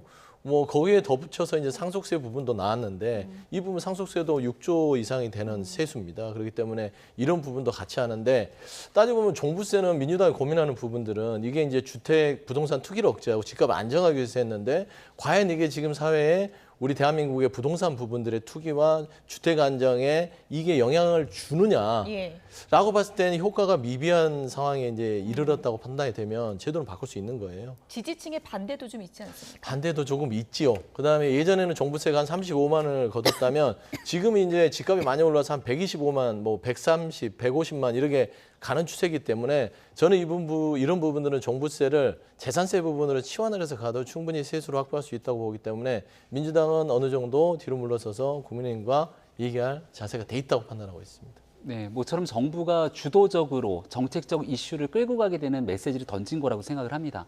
일하는 국회를 얘기하게 되는데 이 일하는 국회 과정 속에서는 민주당도 지난번 박찬대 원내대표 또 고민정 최고위원까지 얘기했던 1주택자에 대한 종부세 폐지에 대한 가능성들을 언급했기 때문에 얼마든지 국회 내에서 논의할 수 있는 주제들이거든요. 여기에 대한 세제 개편에 관한 문제뿐 아니라 지금 부동산에 대한 가격이 점점 올라가고 있는 것 아니냐는 우려가 커지고 있기 때문에 그런 꽉 막힌 공급 문제를 과연 어떻게 풀어낼 것인가, 정부 대통령이 얘기했던 이 정책들까지도 함께 국민적 정책 논의 테이블 위에 올려놓고 진지한 논의가 국회 내에서 필요한 시점이 됐다 생각합니다. 네, 제가 갑자기 기침이 나와서 좀 죄송합니다. 괜찮습니다. 예. 민주당의 한 걸음이라는 게 그 한 걸음 폭이 굉장히 중요하지 않겠습니까? 그렇습니다. 1주택 폐지까지는 갈 수 있는 건가요? 어떻게 보십니까? 1주택자까지를 인정하고 나머지는 폐지까지도 저는 갈 수 있는 여러 가지의 공감대가 형성됐다고 봅니다. 그러니까 이게 이제 제도적으로 보완을 하면 되는 것이에요. 종부세가 꼭 민주당이 주도를 했다고 해서 이걸 끝까지 뭐 영원 불면의 불가역적인 제도라고 봐서도 안 되는 것이고 정치나 정책이라는 건 그렇게 해서도 안 됩니다. 시대가 변하면 시대 상황을 반영하는 것들이 정책이고 정책을 반영하기 위해서 여야 간에 공간을 열어두는 거 그게 또 정치 영역이지 않겠습니까? 그래서 민주당에서 나오는 부분들이 다소 이해를 못하는 뭐 여러 분들의 뭐 반감도 있고 불만도 있겠지만 이게 국민의 삶에 도움이 된다면 뭐 논의를 해야죠. 예, 그렇게 생각하고 지지층이 반대해도 논의를 해야 된다. 그러니까 이제 지지층이 반대를 해도 설득을 해야죠. 그거를 아예 눌러버리고 가는 게 아니라 결국에는 지지층도 있지만 지지층보다는 민주당은 스펙트럼 넓은 정당입니다. 국민들의 삶에 대한 직접적인 민생을 고민해야 됐을 때는 지지층이 다소 불편하시더라도 이 부분은 국민의힘과 정치 영역에서 정책을 조금 더 생산적으로 하는 어떤 준비를 하는 게 맞지 않겠냐 생각합니다. 국민의 삶에 굉장히 밀접하기 때문에 굉장히 그 여야 간의 건설적인 정책적인 토론이 이제 필요한 부분이긴 하지만 정치적으로 좀 접근을 해보면 상속세나 종부세 이 폐지 문제가 어떻게 보면 이재명 대표의 대권 플랜 안에 들어가 있다. 국민의힘은 또 그렇게 보는 시각도 있잖아요. 네, 그러니까 중도층들을 포섭하기 위해서 실제 이재명 대표가 기존에 있었던 탄탄한 지지층 위에 중도까지 외연 확장으로 정책적 드라이브를 거는 것 아니냐 이런 시각도 있는데요.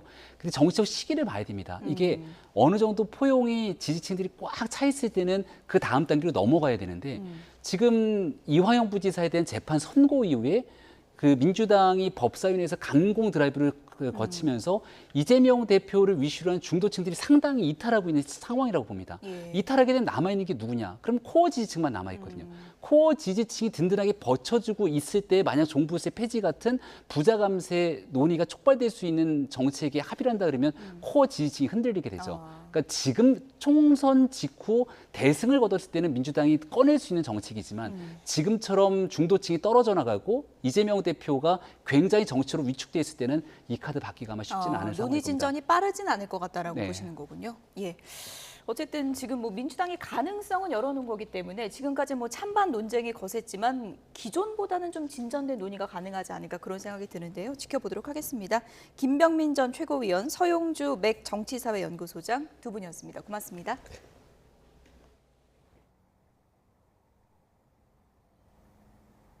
월요일인 오늘도 낮더위가 기승입니다. 정오를 조금 넘겼는데 이미 서울 기온은 29도까지 올랐습니다. 오늘 오전 경기도를 비롯한 일부 지역에 폭염주의보가 내려지기도 했는데요. 다행히 습도가 크게 높진 않은 땡볕 더위입니다. 그래서 이렇게 볕 아래서는 덥지만 양산을 쓰거나 그늘에 들어가면 체감온도가 확실히 낮습니다.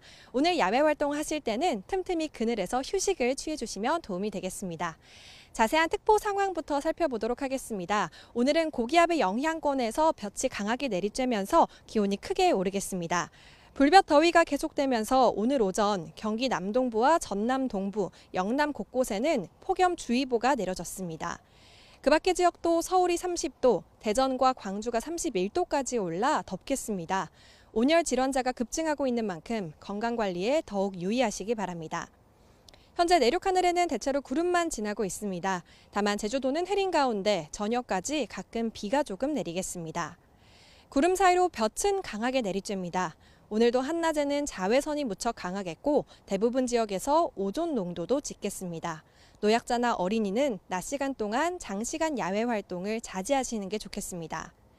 당분간 맑고 더운 날씨가 이어집니다. 특히 주 중반에는 서울의 낮 기온이 34도까지 올라서 올여름 들어 가장 덥겠습니다. 또 제주도는 수요일 밤부터 비가 시작돼 금요일까지 비가 길게 이어질 전망입니다. 오늘 강원 영동에는 순간풍속 초속 15m가 넘는 강한 바람이 불겠습니다. 시설물 관리와 안전사고에 주의하셔야겠습니다. 지금까지 YTN 이혜민입니다.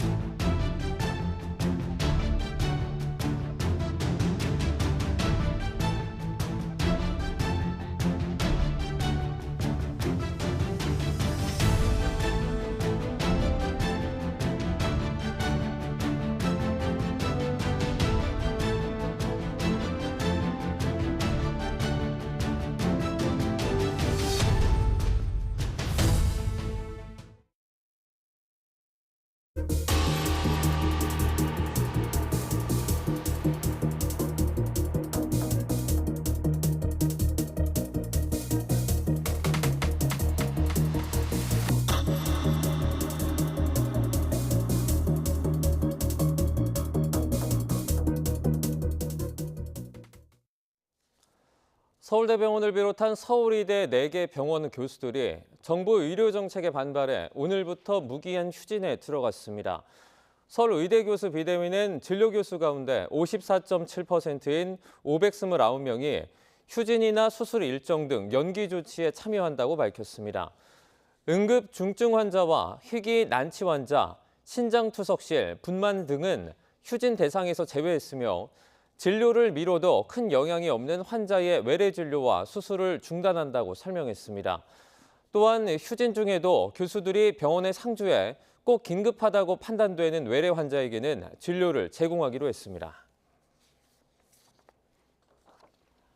대학병원 등 의료기관에서 일하는 노동자들이 의사들의 집단 휴진으로 피해가 발생하면 손해배상을 청구하겠다고 밝혔습니다.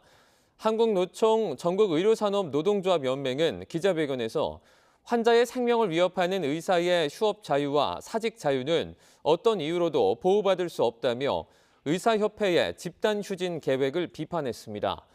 그러면서 진료 거부와 집단 휴진이라는 불법 행위와 이 환자와 일반직 의료 노동자들에게 손해가 발생을 하면 손해배상을 청구할 것이라고 경고했습니다. 의대 교수들의 집단 휴진이 장기화할 경우 정부가 의료진을 상대로 구상권을 청구하는 방안도 검토하겠다고 경고했습니다. 정부가 병원의 손실을 먼저 배상해주고 나중에 의사들에게 이를 청구한다는 건데 현실화할 경우 길고 까다로운 소송전으로 번질 우려가 큽니다. 신지원 기자입니다.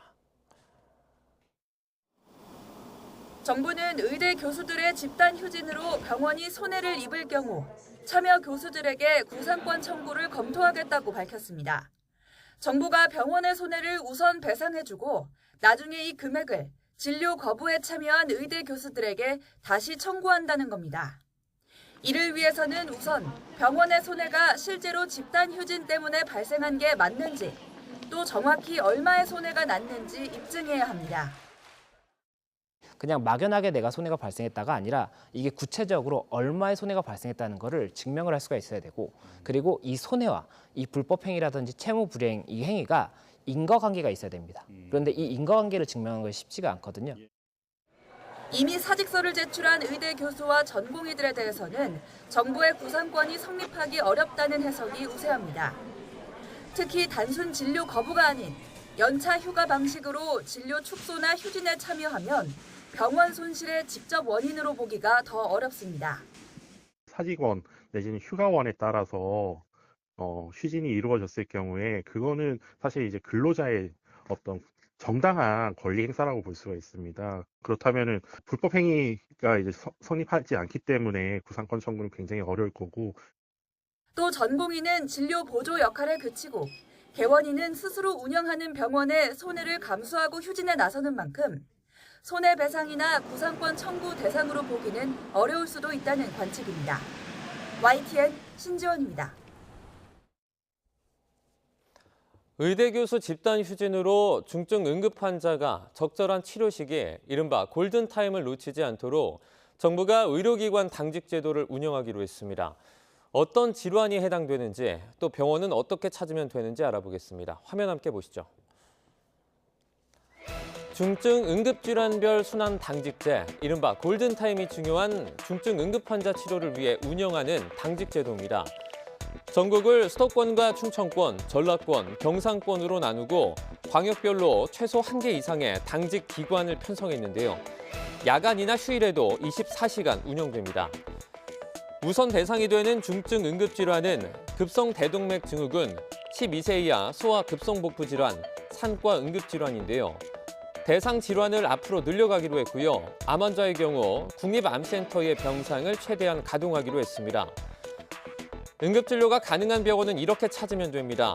모바일 애플리케이션과 포털 사이트, 콜센터를 이용하는 3가지 방법이 있는데요. 먼저 모바일 애플리케이션과 응급의료 포털 누리집 이용 화면입니다. 지금 보시는 이 화면인데요. 구성은 조금 다르지만 두 서비스 모두 지역과 진료 과목, 날짜, 진료일 등 조건을 상세하게 설정해 검색할 수 있고, 이보다 직관적으로 지도를 활용해 주변의 병원을 검색할 수 있었습니다. 다음은 보건복지부 콜센터에도 전화를 해봤는데요.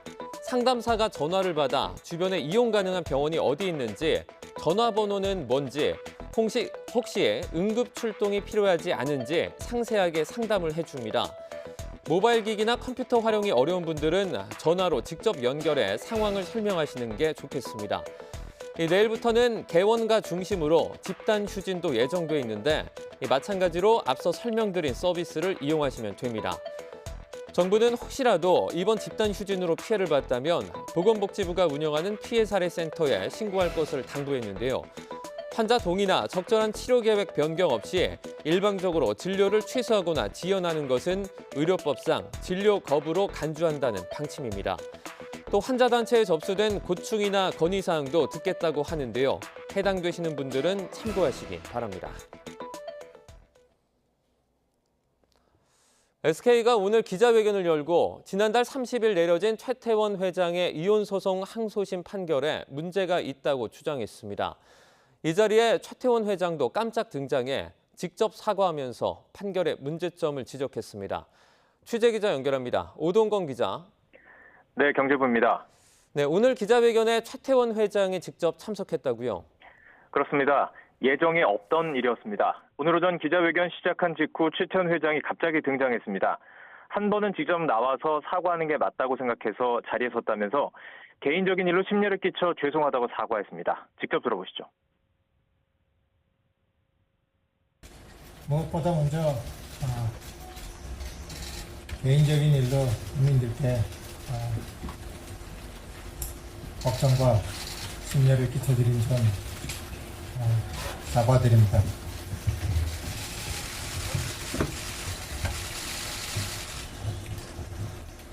사법부의 판단은 존중돼야 합니다. 하지만 저는 이번에 상고를 하기로 결심하였습니다. 재산 분할의 근거가 된 98년도 주식 가액 계산 과정에서 치명적인 오류가 있다고 밝히면서 사법부의 판단은 존중돼야 하지만 오류는 바로잡겠다며 상고의 배경을 자세히 설명했습니다. 특히 육공화국의 후광으로 SK가 성장했다는 재판부의 판결에 문제를 제기했습니다. SK 성장이 불법적 비자금을 통해 이루어졌다는 판결에 대해서도 사실이 아니라며 적극 반박했습니다. 네, 최 회장이 반박하는 판결의 오류는 어떤 내용입니까? 재판부가 주식가치 산정에 오류가 있어서 노소영 아트센터 나비관장의 내조 기여가 극도로 과도하게 계산됐다는 주장입니다. 항소심 재판부가 대한텔레콤의 가치를 1994년 11월 최 회장 취득 당시 주당 8원, 선대 회장 별세 직전인 1998년 5월에는 주당 100원으로 보고 판결을 내렸는데 두 차례 액면 분할을 고려하면 1998년 5월 당시 대한텔레콤 주식가액이 주당 100원이 아니다, 1000원이라는 주장입니다.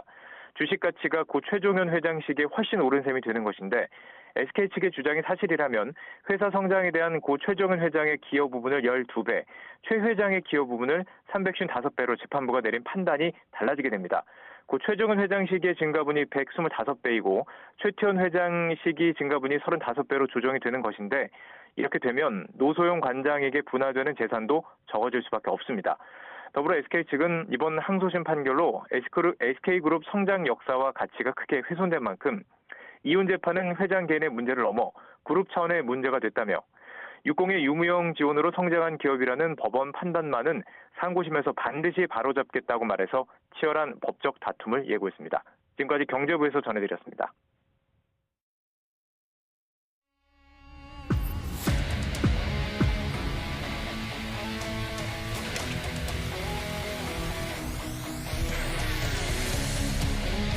내부 이견이 적지 않기 때문입니다. 제도를 폐지하고 만약 필요한 부분이 있다라고 하면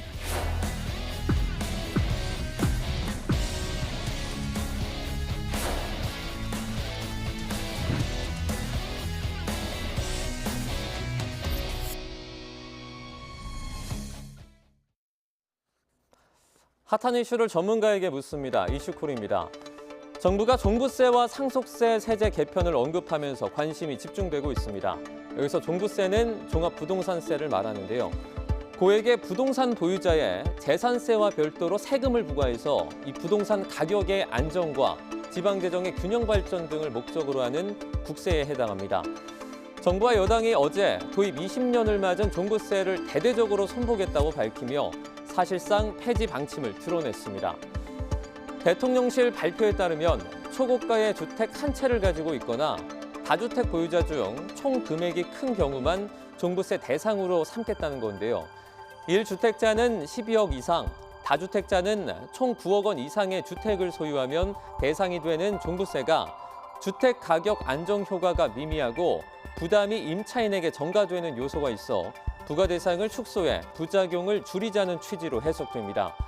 현행법상 종부세 수정은 어떻게 가능할까? 한 법률 전문가는 다음과 같은 절차가 필요하다고 말합니다. 일단은 종부세를 폐지한다든지 아니면 종부세의 구조 자체를 변경하려고 한다면 종부세법을 개정을 해야 될 겁니다. 그런데 이 법을 개정하기 위해서는 국회의 의결이 필요할 수가 있기 때문에 만약이라도 행정부와 국회의 방향이 다르다고 한다면 법은 개정할 수가 없을 수가 있습니다. 그렇게 된다면 정부 측에서는 대통령령에 관해서는 개정을 할 여지가 있을 것이기 때문에 대통령령의 과대표준이라든지 이런 부분에 대해서 실질적인 금액을 낮춰주는 방법으로 종부세의 부담을 조금은 완화할 수 있는 그런 방안을 취할 수 있지 않을까 생각합니다. 대상이 되는 1주택자와 다주택자의 주택금액 기준이 바뀌기 위해선 아직 갈 길이 먼 상황.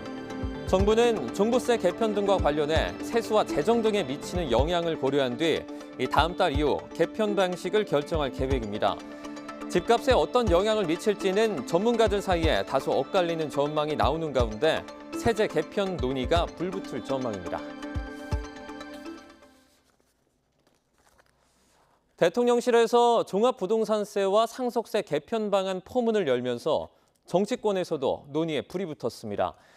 여당인 국민의힘에선 물가 상승률을 반영해 바꿀 필요가 있다는 반응이 나오는 반면 야당인 더불어민주당은 세수 결손에 대한 대책 없이 부자 감세를 받아들이긴 어렵다고 선을 그었습니다. 직접 들어보겠습니다. 종부세 같은 경우에는 징벌적 과세로 부자한테 물리는 세금인데 2022년 10월에 저희 송원석 의원이 국세청에서 받은 자를 분석해 보니까 종부세 1주택자 10명 중 6명은 연소득 5천만 원 이하로 나타나더라고요. 그러니까 소득이 아주 많지는 않지만은 그 돈을 낸단 말입니다. 그리고 상속세 같은 경우는 그 상속세율을 고정한 지 28년이 지났는데 변치 않았거든요. 그래서 국민적인 그 정서를 생각한다고 그러면은 이제 뭐 기본적인 거는 지켜 나가야 되겠지만은 그것 때문에 고치지 못한 부분이 있다 그러면은 아까 말씀드린 그 물가 상승률이라든지 이런 것을 반영해서 바꾼다든지. 세수 결손이 매우 심각한 상황이지 않습니까? 작년에만 56조 세수 결손이 있었고 올해도 30조가 넘는 세수 결손이 예측되는 이러한 상황에서 윤석열 정부는 재정 건전성을 강조하고 있죠. 이러한 윤석열 정부의 국정 운영 기조에도 불구하고 정부가 이런 세수 확충 방안을 내놓지는 않고 부자 감세라고 하는 이런 상속세 개편과 종부세 폐지를 추진하는 것을 우리 당은 받아들일 수 없다. 먼저 세수 확충 방안을 내놓아야 할 것이다. 정부가 중산층과 서민층의 주거 안정을 위해 내년까지 주택 12만 호를 매입해 무주택자에게 시세보다 저렴한 전월세로 신속히 공급하겠다고 밝혔습니다.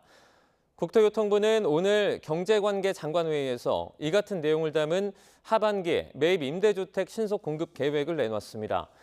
구체적으로는 신축 주택을 확보해 무주택 저소득층, 신혼, 청년에게 시세보다 저렴한 월세로 최대 20년간 공급하는 신축 매입 임대가 7만 5천 호입니다.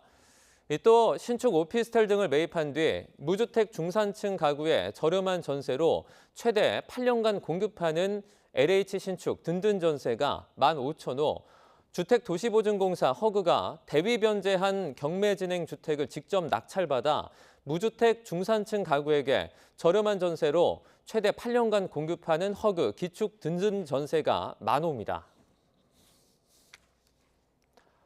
투자자들로부터 자금을 모아 부동산이나 관련 자본에 투자해 수익을 배당하는 투자신탁, 이른바 리츠 활성화를 위한 조치를 정부가 발표했습니다. 국토교통부는 오늘 투자자와 운영기업 모두의 부동산 리츠에 순기능이 많은 만큼 진입을 어렵게 하는 규제는 최소화하고 지원은 강화하는 방안을 다각적으로 마련했다고 밝혔습니다.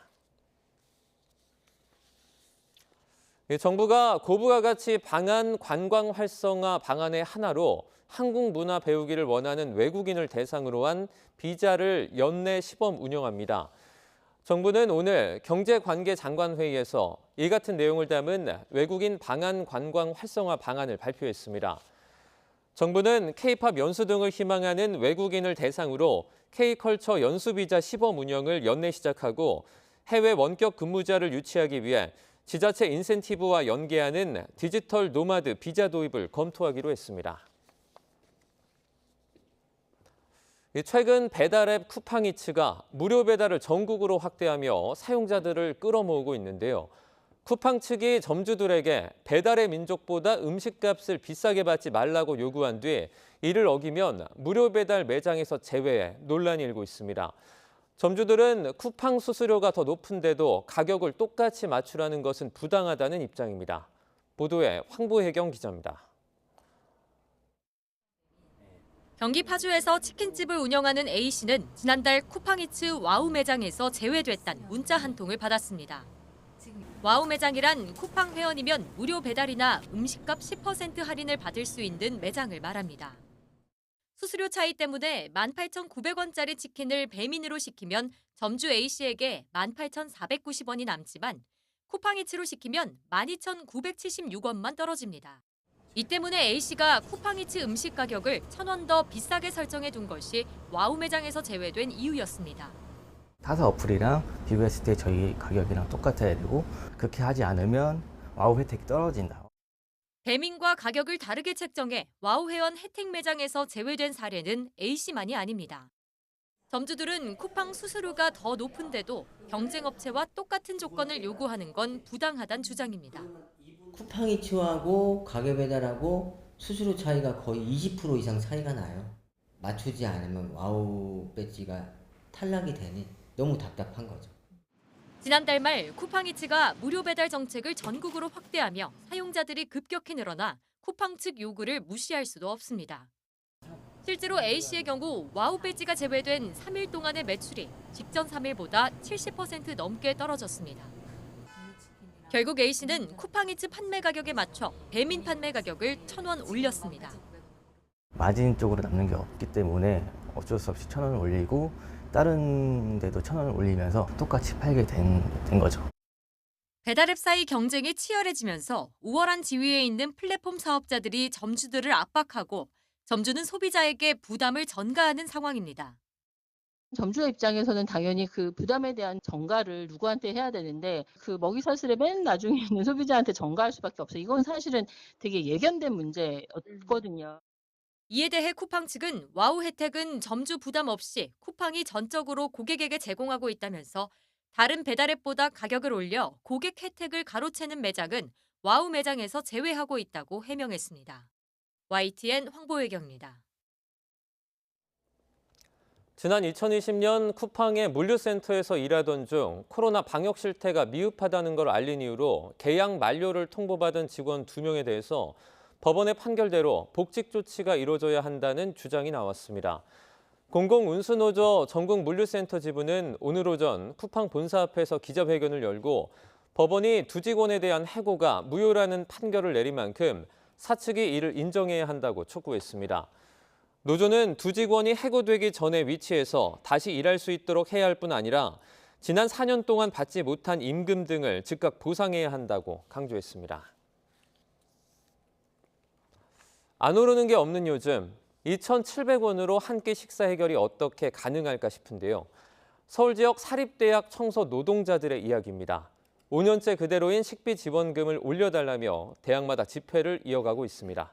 정현우 기자가 만나봤습니다. 인적이 드문 아침 7시. 대학 강의실과 사무실 바닥을 쓸고 닦은 지 벌써 2시간이 지났습니다. 간식으로 대충 아침을 때운 뒤 건물 한 층을 전부 홀로 치우면서 부산이 움직이다 보면 슬슬 배가 고파옵니다.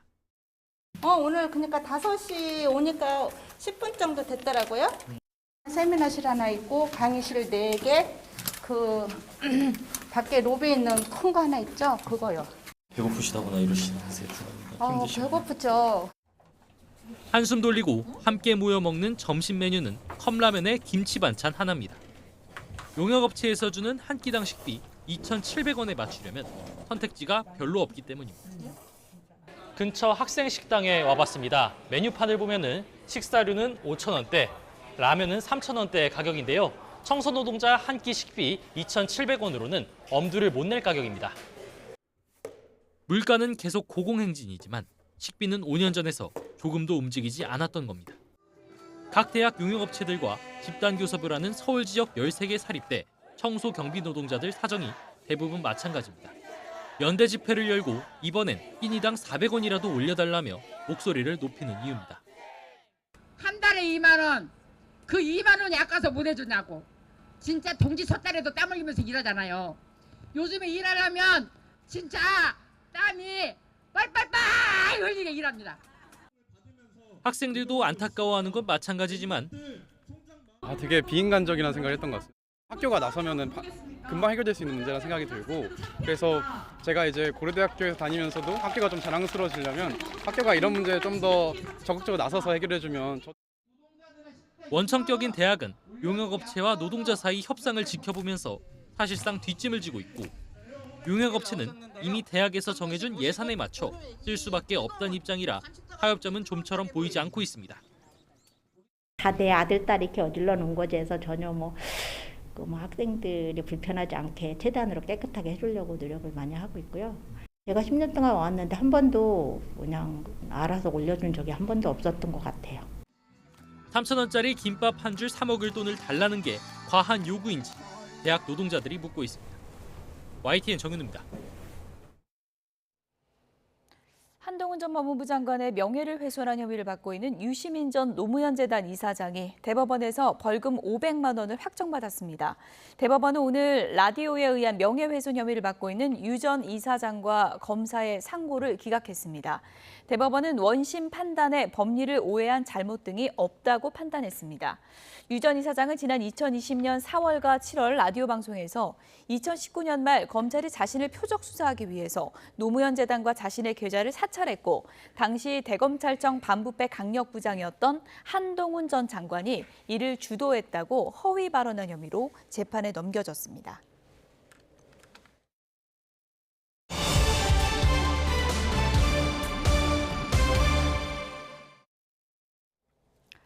네, 푸틴 러시아 대통령의 24년 만에 방북이 임박한 시점인데요. 서울에서는 한중 외교안보 대화가 열릴 예정입니다. 관련 내용 전문가와 짚어보도록 하겠습니다. 문성묵 한국국가전략연구원 통일전략센터장 나와 계십니다. 네, 어서 오세요. 안녕하십니까. 네. 방북 임박했다는 얘기를 저희가 며칠 전부터 하고 있는데 네. 시기가 구체적으로 언제 정도일까요? 예, 그러니까 이제 당초 외신 보도를 통해서 예. 푸틴의 방북이 가까웠다. 특히 북한과 베트남을 동시에 방북할 것이다. 대략 6월 중일 것이다라는 얘기가 나왔었고요. 윤 대통령이 이제 중앙아시아 방문 길에 예. 대통령실에서 이제 내주 중에는 이번 주거든요. 예, 내주 중에 방북을 할 것이다. 방북이 임박했다라는 얘기가 나오면서 굉장히 초일기에 들어갔거든요.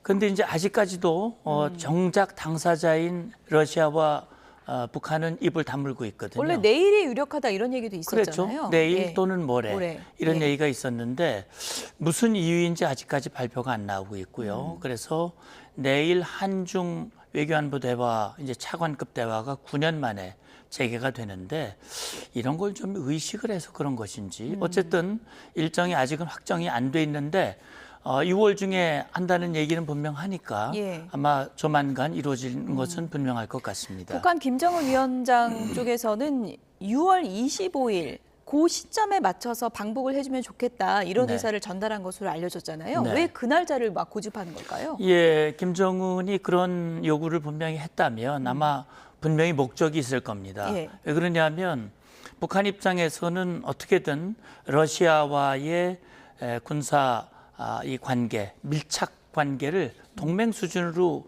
높이고자 하는 그런 강한 열망을 가지고 있기 때문에 6.25가 뭡니까? 원래 6.25 전쟁 74주년, 김일성 남침에 의해서 발생한 6.25 전쟁 74주년이거든요. 그런데 북한이라고 하는 정권이 탄생하게 된 것은 소련이거든요. 러시아의 전신인 소련이죠.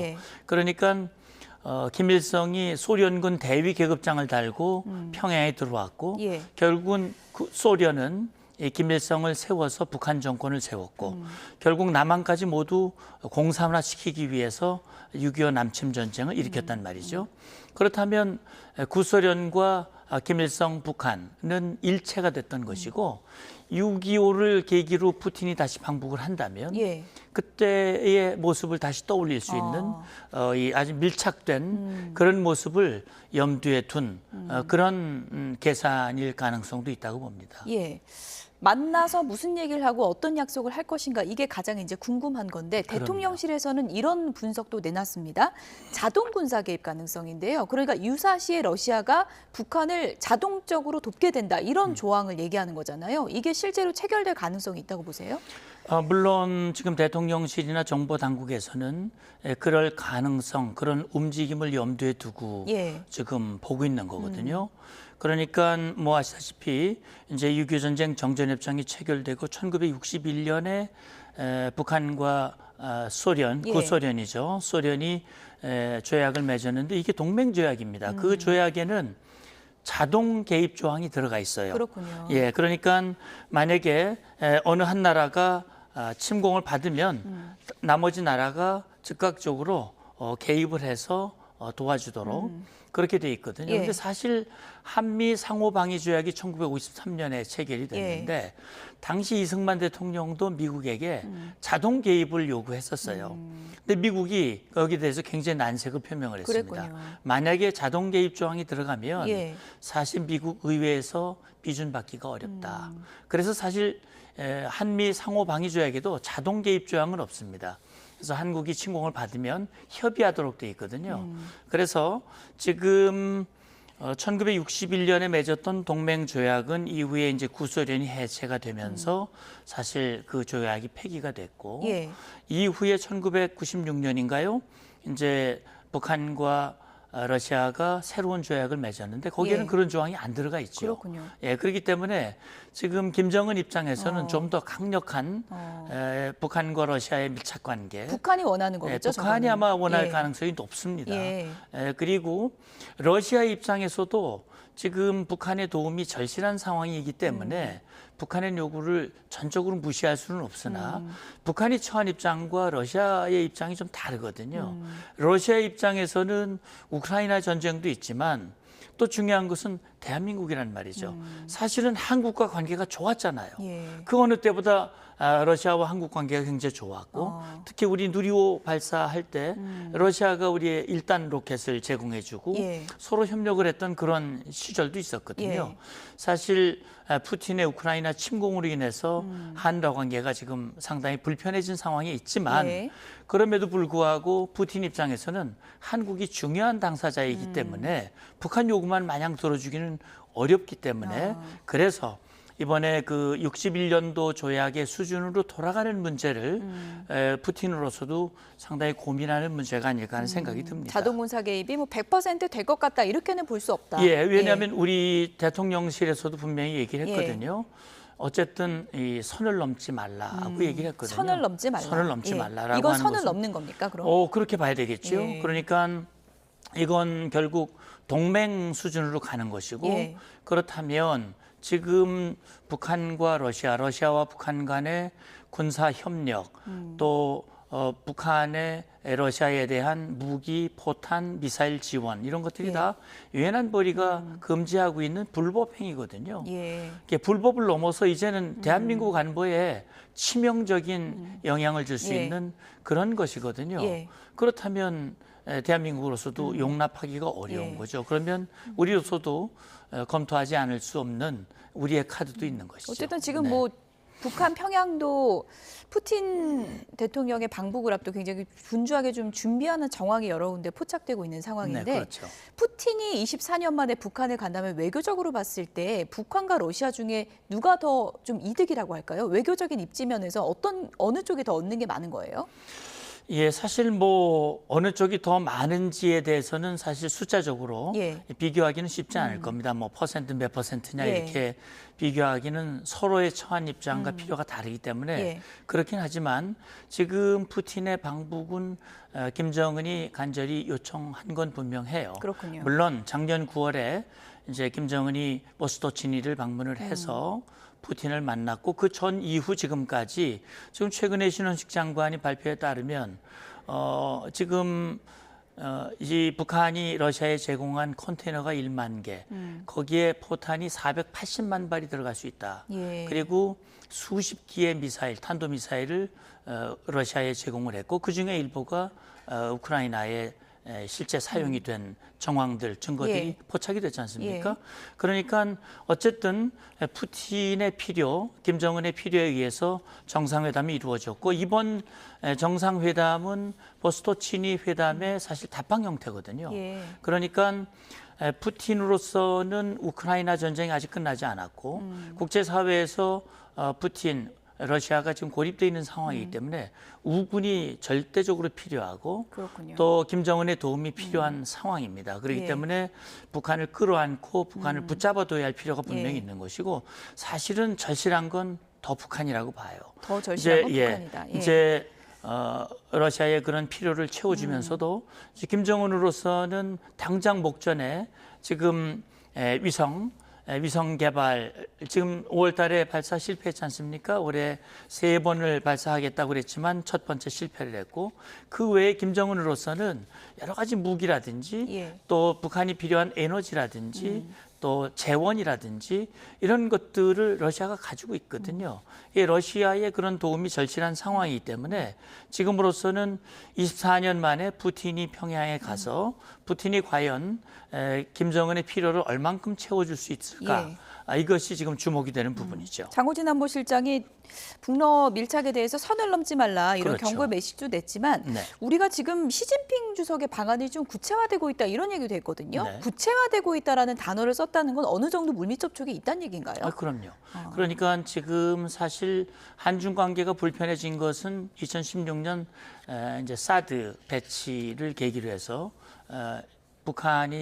중국이 한국에 대해서 일방적인 제재를 가하고 그것이 이제 한중 관계가 불편해진 계기가 됐고 그 이후에 사실 미국과 중국 간에 여러 가지 견제와 갈등이 이어지는 과정에서 한중 관계가 불편해진 건 분명합니다. 그러나 이제 중국 입장에서는 러시아와 좀 다른 점이 러시아는 우크라이나를 침공을 했고 유럽이라든지 국제사회에서 전반적인 제재를 받고 있고 국제사회에서 고립이 되고 있는데 중국은 사실 국제사회와 긴밀한 수출, 이 경제 연계 관계가 있기 때문에 중국으로서는 그렇게까지 하기는 어렵거든요. 그렇기 때문에 일정한 거리를 두고 있는 것이고 그래서 얼마 전에 한일중 정상회의가 열렸잖아요. 그렇죠. 정상회의가 열렸고 그 당시에 리창 총리가 윤 대통령과 만남에서 이 외교안보 대화에 합의를 했습니다. 9년 만에 차관급으로 격상이 됐고 그게 바로 내일 열리는 거거든요. 이것은 중국 입장에서도 한국이 미국과 밀접하고 한미일 안보협력이 강화되고 그 과정에서 그것이 중국을 견제하고 하는 것을 그대로 두고만 볼 수는 없다. 신경 쓰이는 일입니까? 신경 쓰이는 것이죠.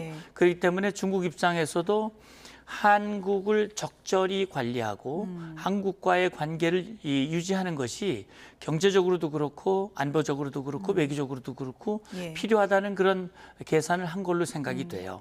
그렇기 때문에 3자 정상회의도 아마 앞으로 정기적으로 이루어질 가능성이 높고요. 그리고 한중 관계도 조금씩 복원이 되고 있고 그렇다면 오랫동안 지금 미뤄지고 있는 시진핑의 방한도 저는 뭐 가능성이 있다고 봅니다. 지금 물밑에서 얘기가 오고 가고는 있으나 아마 시진핑이 그런 결심을 할 가능성은 저는 있다고 보고요.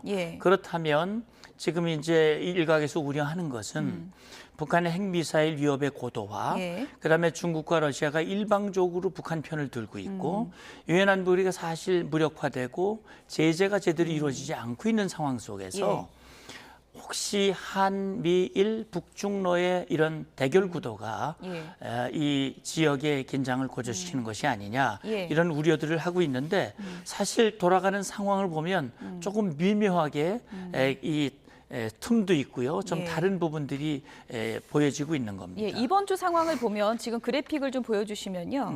지금 이제 북러 정상회담이 이번 주에 예정대로 이뤄진다면 24년 만에 푸틴이 방북을 하게 되는데 지금 서울에선 또 외교안보 대화, 한중 간의 외교안보 대화가 열리는 거잖아요. 그렇죠. 외교적으로 셈법이 좀 복잡하게 돌아가는 것 같거든요. 그럼요. 지금 이제 24년 만에 푸틴이 방북을 하는데 그러면 24년 전과 지금과 어떤 부분에서 비슷하고 다르냐 이런 걸 볼 수가 있는데 사실 안보 질서가 자체가 다르죠. 2000년대 초반, 2000년 우리 6.15 남북 정상회담 직후에 푸틴이 방북을 했는데 그때는 뭐 남북 관계도 그렇고 국제 사회도 이렇게 지금과 같은 신냉전 질서가 아니었거든요. 그렇기 때문에 상황 자체가 다르고 또 푸틴이 방북을 했을 때 상대가 지금 김정은이지만 그때는 김정은의 아버지였거든요. 그래서 서로의 필요와 상황이 달랐습니다.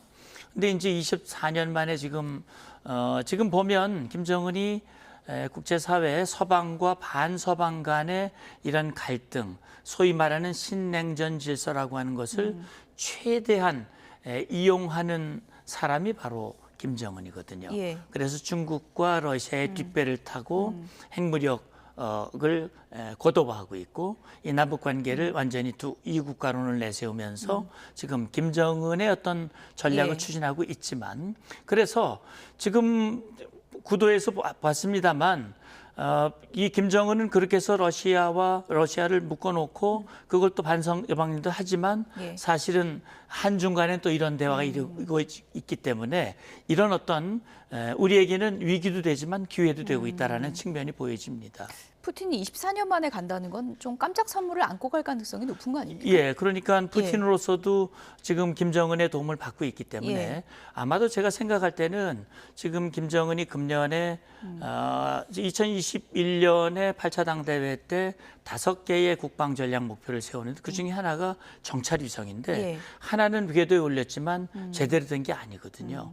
그렇기 때문에 아마도 뭔가 푸틴으로부터 그런 걸 받고자 하는 게 있을 것이고 지난 1월에 최선희가 러시아를 방문했을 때 이 북러 관계를 법률적으로 뭔가 진전된 모습을 보이고 싶다. 그렇다면 96년도에 맺었던 그 조약을 개정해서 좀 더 한 단계 높은 그런 모습으로 보여줄 것이고 특히 이제 김정은으로서는 지금 경제적 필요가 있기 때문에 아마도 지금 돈바스 지역의 어떤 재건 과정에서 북한의 근로자를 보내서 예. 경제적 필요를 채우고자 하는 또 관광객 문제라든지 예. 경제협력 측면에서 푸틴이 국제사회의 눈치를 보면서도 김정은의 필요를 좀 채워줄 수 있는 예. 그런 보따리를 가지고 가지 않을까라는 생각을 합니다. 예.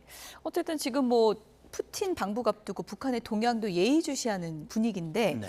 DMZ에 장벽을 치고 있다 그래가지고 예. 이게 무슨 의도일까 많은 분들이 궁금해하던데 개인적으로 어떻게 분석하셨습니까? 예, 저는 뭐 그것이 뭐 대남 어떤 이 방호 또는 군사적인 차원에서 세우는 그런 목적은 아닌 것 같아요. 제가 볼 때는요. 왜 그러냐면 그렇다면 그게 군사분계선에서 1km 후방이고요.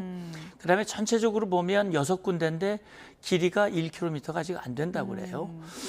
그래서 이제 위치를 정확하게 봐야 되겠습니다만 이것이 이 대남 목적이라기보다는 대내 목적일 가능성이 좀 더 많지 않을까라는 생각이 드는데 그건 뭐냐면 제가 지금 주목하는 것은 김정은이 작년 연말 당대회를 통해서 남북 관계는 더 이상 동족도 아니고 주적이다, 남남이다, 그리고 초토화하겠다라고 얘기를 했고 있고 김정은의 지금 가장 큰 고민은 북한 주민들이 남한 문화에 물들어서 김정은 중심의 일당, 1인 지배체제의 균열이 생기고 정권과 체제가 흔들리는 것이 가장 두려움이거든요. 그렇다면 지금 김정은이 그 이후에 나온 건 통일 지우기 행보에 적극 나서고 있지 않습니까? 그것을 이제 물리적으로 보여주려고 하는 거예요. 그래서 과거에 남북 간에 연결돼 있던 도로, 철도에 지뢰를 매설하고 철로를 걷어내고 그걸 끊어내는 그런 조치를 취하고 있는데 아마도 지금 DMZ 내에 그런 방벽을 건설하는 것은 그런 걸 염두에 둔 조치일 가능성이 좀 더 높지 않을까 하는 생각이 들고요. 상징적인 겁니까? 예, 상징적인 것도 있고 실제 보면 김정은이 가장 신경 쓰는 것 중에 하나가 이제 탈북을 막는 거거든요. 그래서 저 북중 국경 지역에 철조망을 세우고 지뢰를 매설하고 그걸 철저하게 차단하고 있는데 아마 이쪽 지금 DMZ를 통해서 넘어오는 탈북자들도 간혹 있거든요. 그렇군요. 그렇기 때문에 그걸 막아내려고 하는 그런 의도가 좀 더 많지 않을까. 좀 며칠 더 전에 북한군들이 내려왔다가 군사분계선 침범해서 다시 올라간 적이 있잖아요. 그것과도 좀 관련이 있을까요? 예, 그러니까 이제 그 작업의 일환일 수 있습니다. 왜냐하면 사실 군사분계선이라는 게 선이지만 거기에 뭐 철조망이 쳐 있거나 그런 게 아니거든요. 군사분계선이라고 하는 것은 이 서쪽에서부터 동쪽까지 1292개 말뚝이 200 내지 300 미터 간격으로 박혀져 있는데 그 말뚝이 70년이 넘었기 때문에 사실 소실된 것들도 있고요. 그래서 선이 분명치 않습니다. 그렇군요. 따라서 그 지역에서 작업을 하든 북한군 인원들이 넘어올 가능성도 배제할 수는 없어요. 물론 그 넘어온 것이 우리의 대응을 떠보기 위한 그런 불순 의도일 가능성도 있기 때문에 이러저럴 가능성을 보고 우리가 대비를 해야 되겠습니다만 그런 작업 과정에서 지금 뭐 여러 가지 작업 도구를 들고 있었다고 하니까 그럴 가능성도 배제할 수는 없다고 휴전선 봅니다. 전역이 250km나 된다고 하는데 그걸 다 치진 않겠죠? 쉽지 않을 겁니다. 현실적으로? 그건 뭐 물리적으로도 어렵고요. 예. 실제 보면 그렇게 해서 장벽을 친다고 그래서 우리 남한 문화와 남한의 사상과 주의가 우리의 자유의 바람이 그 장벽을 친다고 못 넘어가겠습니까? 그것은 김정은이 아주 오산을 해도 매우 잘못 생각한 것이다. 과거의 동독도 서독과의 관계를 차단하기 위해서 두 국가론을 제시했고 베를린 장벽을 세웠잖아요. 그러나 자유와 정보의 그 바람을 막을 수가 없었습니다. 결국은 동서독이 1990년에 통일이 된 역사적 전례가 있죠. 아직 뭐 많이 친 건 아니기 때문에 이게 뭐 북한판 베를린 장벽을 정말 짓는 건지 그건 좀 더 동향을 살펴봐야 될 것 같습니다. 맞습니다. 지금까지 문성묵 통일전략센터장이었습니다. 오늘 말씀 감사합니다. 감사합니다.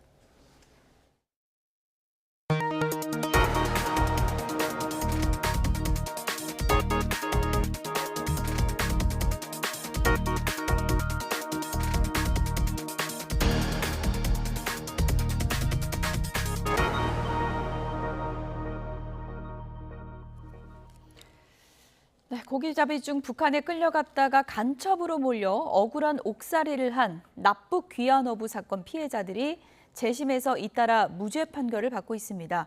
하지만 법원이 기한이 지나도록 결정을 미루면서 국가의 형사 보상은 제때 이뤄지지 않고 있습니다. 송세혁 기자입니다. 1972년 동해에서 오징어를 잡다 북한 경비정에 납북된 삼창호. 선원 고 김달수 씨는 20여일 만에 귀환했지만 기다리고 있던 건 수사당국의 불법 구금과 고문이었습니다. 결국 김 씨는 방공법 위반 등으로 1년 6개월간 옥살이를 했고 가족까지 긴 세월 감시 속에 지내야 했습니다. 누명을 쓴 지 51년 만인 지난해 1월 재심에서 무죄를 선고받았지만 세상을 떠난 뒤였습니다. 김 씨 유족은 지난해 4월 법원에 형사 보상을 청구했습니다. 형사 보상은 억울하게 구금되거나 형을 집행당한 피해자에게 국가가 보상금을 주는 제도입니다. 보상 청구를 받은 법원은 6개월 안에 보상 결정을 해야 한다고 형사보상법에 규정됐습니다. 하지만 법원은 13개월 넘게 결정을 내리지 않고 있습니다. 이거는 국가폭력이야, 폭력. 예? 발로. 근데 지금에서 우리까지도 이것도 우리한테도 폭력인 거예요, 이거는. 재심에서 무죄 선고를 받은 납북 귀환 어부는 동해안에서만 166명. 대부분 피해자는 형사 보상을 청구한 지 6개월이 지났지만 보상금을 받지 못한 것으로 전해졌습니다. 법원은 상속관계 등을 심리하다 보니 절차가 지연되고 있다고 해명했습니다. 재심 절차와는 달리 별도의 신문이나 공판 기일의 지정 없이 서류로만 진행되는 절차입니다. 특수한 경우가 아닌 한 오래 걸릴 이유가 없습니다. 진실은 뒤늦게 바로잡혔지만 법원의 결정 지연으로 인해 실질적인 피해자 보상은 계속 미뤄지고 있습니다. YTN 송세혁입니다. 네, 조금 전에 들어온 속보 하나 전해드리도록 하겠습니다. 이 검찰이 허위 인터뷰 의혹으로 김만배와 신앙님에 대한 구속영장을 청구했다라는 소식이 들어왔습니다. 서울중앙지검 반부패 수사 1부가 오늘 이 대장동 사업 관련해서 이 허위 인터뷰 의혹을 한 것으로 현재 혐의를 받고 있는 김만배와 신앙님에 대해서 구속영장을 청구했다라는 소식이 들어와 있습니다. 다시 한번 저희가 전해드리도록 하겠습니다. 검찰이 현재 대장동 개발 사업 관련해서 김만배와 신앙님에 대해서 구속영장을 청구했다라는 소식이 들어와 있는데요. 현재 부산저축은행 수사와 관련된 허위보도 대가로 1억 6,500만 원을 수수하고 또 이를 책값으로 위장한 혐의 등으로 현재 정보통신망법 위반 그리고 배임수재, 증제, 청탁금지법 위반 범죄수익 은닉규제법 위반 관련해서 사전 구속영장을 청구했다라는 소식이 들어왔습니다. 저희가 이와 관련해서 추가 소식 들어오는 대로 다시 한번 전해드리도록 하겠습니다. 다음 소식입니다. 대도시 중학생들의 수학 영어 학업 성취도가 읍면지역 거주 학생들보다 높은 것으로 조사됐습니다. 교육부는 오늘 지난해 중학교 3학년 학생들과 고등학교 2학년 학생들을 대상으로 국가 수준 학업 성취도를 평가한 결과 이같이 분석됐다고 밝혔습니다. 지역 규모별 학업 성취 수준의 경우 고등학교에서는 큰 차이를 보이지 않았지만 중학교는 수학, 영어에서 대도시의 학업 성취도가 읍면 지역에 비해서 높은 것으로 나타났습니다. 전 국민을 대상으로 한 코로나19 백신 무료 접종이 이달에 종료됩니다. 질병관리청은 현재 공급된 코로나19 백신을 이달까지 무료 접종할 수 있고 새 접종 절기가 시작하는 오는 10월부터는 유료화된다고 설명했습니다. 단 65세 이상과 면역 저하자, 감염 취약시설 입소자 등 고위험군은 무료 접종이 유지됩니다. 강한 볕이 내리쬐며 오늘도 불볕더위가 기승을 부리고 있습니다. 오늘 경기와 전남, 영남 등 곳곳에는 폭염주의보가 내려졌는데요. 자세한 내용 기상캐스터 연결해서 알아보겠습니다. 이혜민 캐스터. 네, 평화공원에 나와 있습니다. 네, 오늘도 불볕더위네요. 지금 서울은 기온이 어느 정도 됩니까? 네, 이미 서울 기온은 30도 가까이 올랐습니다. 이렇게 조금만 서 있어도 뜨겁다 이런 생각이 절로 드는 날씨인데요. 다행인 건 습도가 그리 높지 않은 불볕 더위라는 점입니다. 그래서 이렇게 땡볕 아래서는 덥지만 양산을 쓰거나 그늘로 들어가면 체감 온도가 확실히 낮습니다. 오늘 야외 활동하실 때는 그늘에서 틈틈이 휴식을 취하시는 게 중요하겠습니다. 네, 그럼 볕이 강한 만큼 자외선 그리고 오존에도 주의가 필요하겠네요. 네, 맞습니다. 맑은 하늘 아래 볕이 굉장히 강하게 내리쬐고 있는데요. 오늘 낮에 자외선 지수가 높게 치솟겠고 오존 농도도 점차 짙어지겠습니다. 노약자나 어린이는 장시간 야외 활동은 자제하시는 게 좋겠습니다. 그럼 자세한 폭염 상황부터 살펴보도록 하겠습니다. 고기압의 영향권에서 낮 기온이 크게 오르고 있습니다. 앞으로도 불볕더위가 이어지고 체감온도가 33도를 웃돌 것으로 보이면서 오늘 오전 경기 남동부와 전남 동부, 영남 곳곳에 폭염주의보가 내려졌습니다. 그 밖의 지역도 서울이 30도, 대전과 광주가 31도까지 올라 덥겠습니다. 온열 질환자가 급증하고 있는 만큼 건강관리에 더욱 유의하셔야겠습니다. 현재 내륙 하늘은 대체로 맑거나 구름만 지나고 있습니다. 다만 제주도는 흐린 가운데 저녁까지 가끔 비가 더 내리겠습니다. 당분간 맑고 더운 날씨가 이어집니다. 특히 주 중반에는 서울 낮 기온이 34도까지 올라서 올여름 들어 가장 덥겠습니다. 또 수요일 밤부터 제주도에는 비가 시작돼 금요일까지 이어질 전망입니다. 오늘 강원 영동 지역에는 순간풍속 초속 15m가 넘는 강한 바람이 불겠습니다. 시설물 관리와 안전사고에 주의하셔야겠습니다. 지금까지 YTN 이혜민입니다. 뉴스나 오늘 순서는 여기서 마치겠습니다. 내일 오전 11시 반 더 생생한 뉴스로 찾아뵙겠습니다. 여러분 고맙습니다.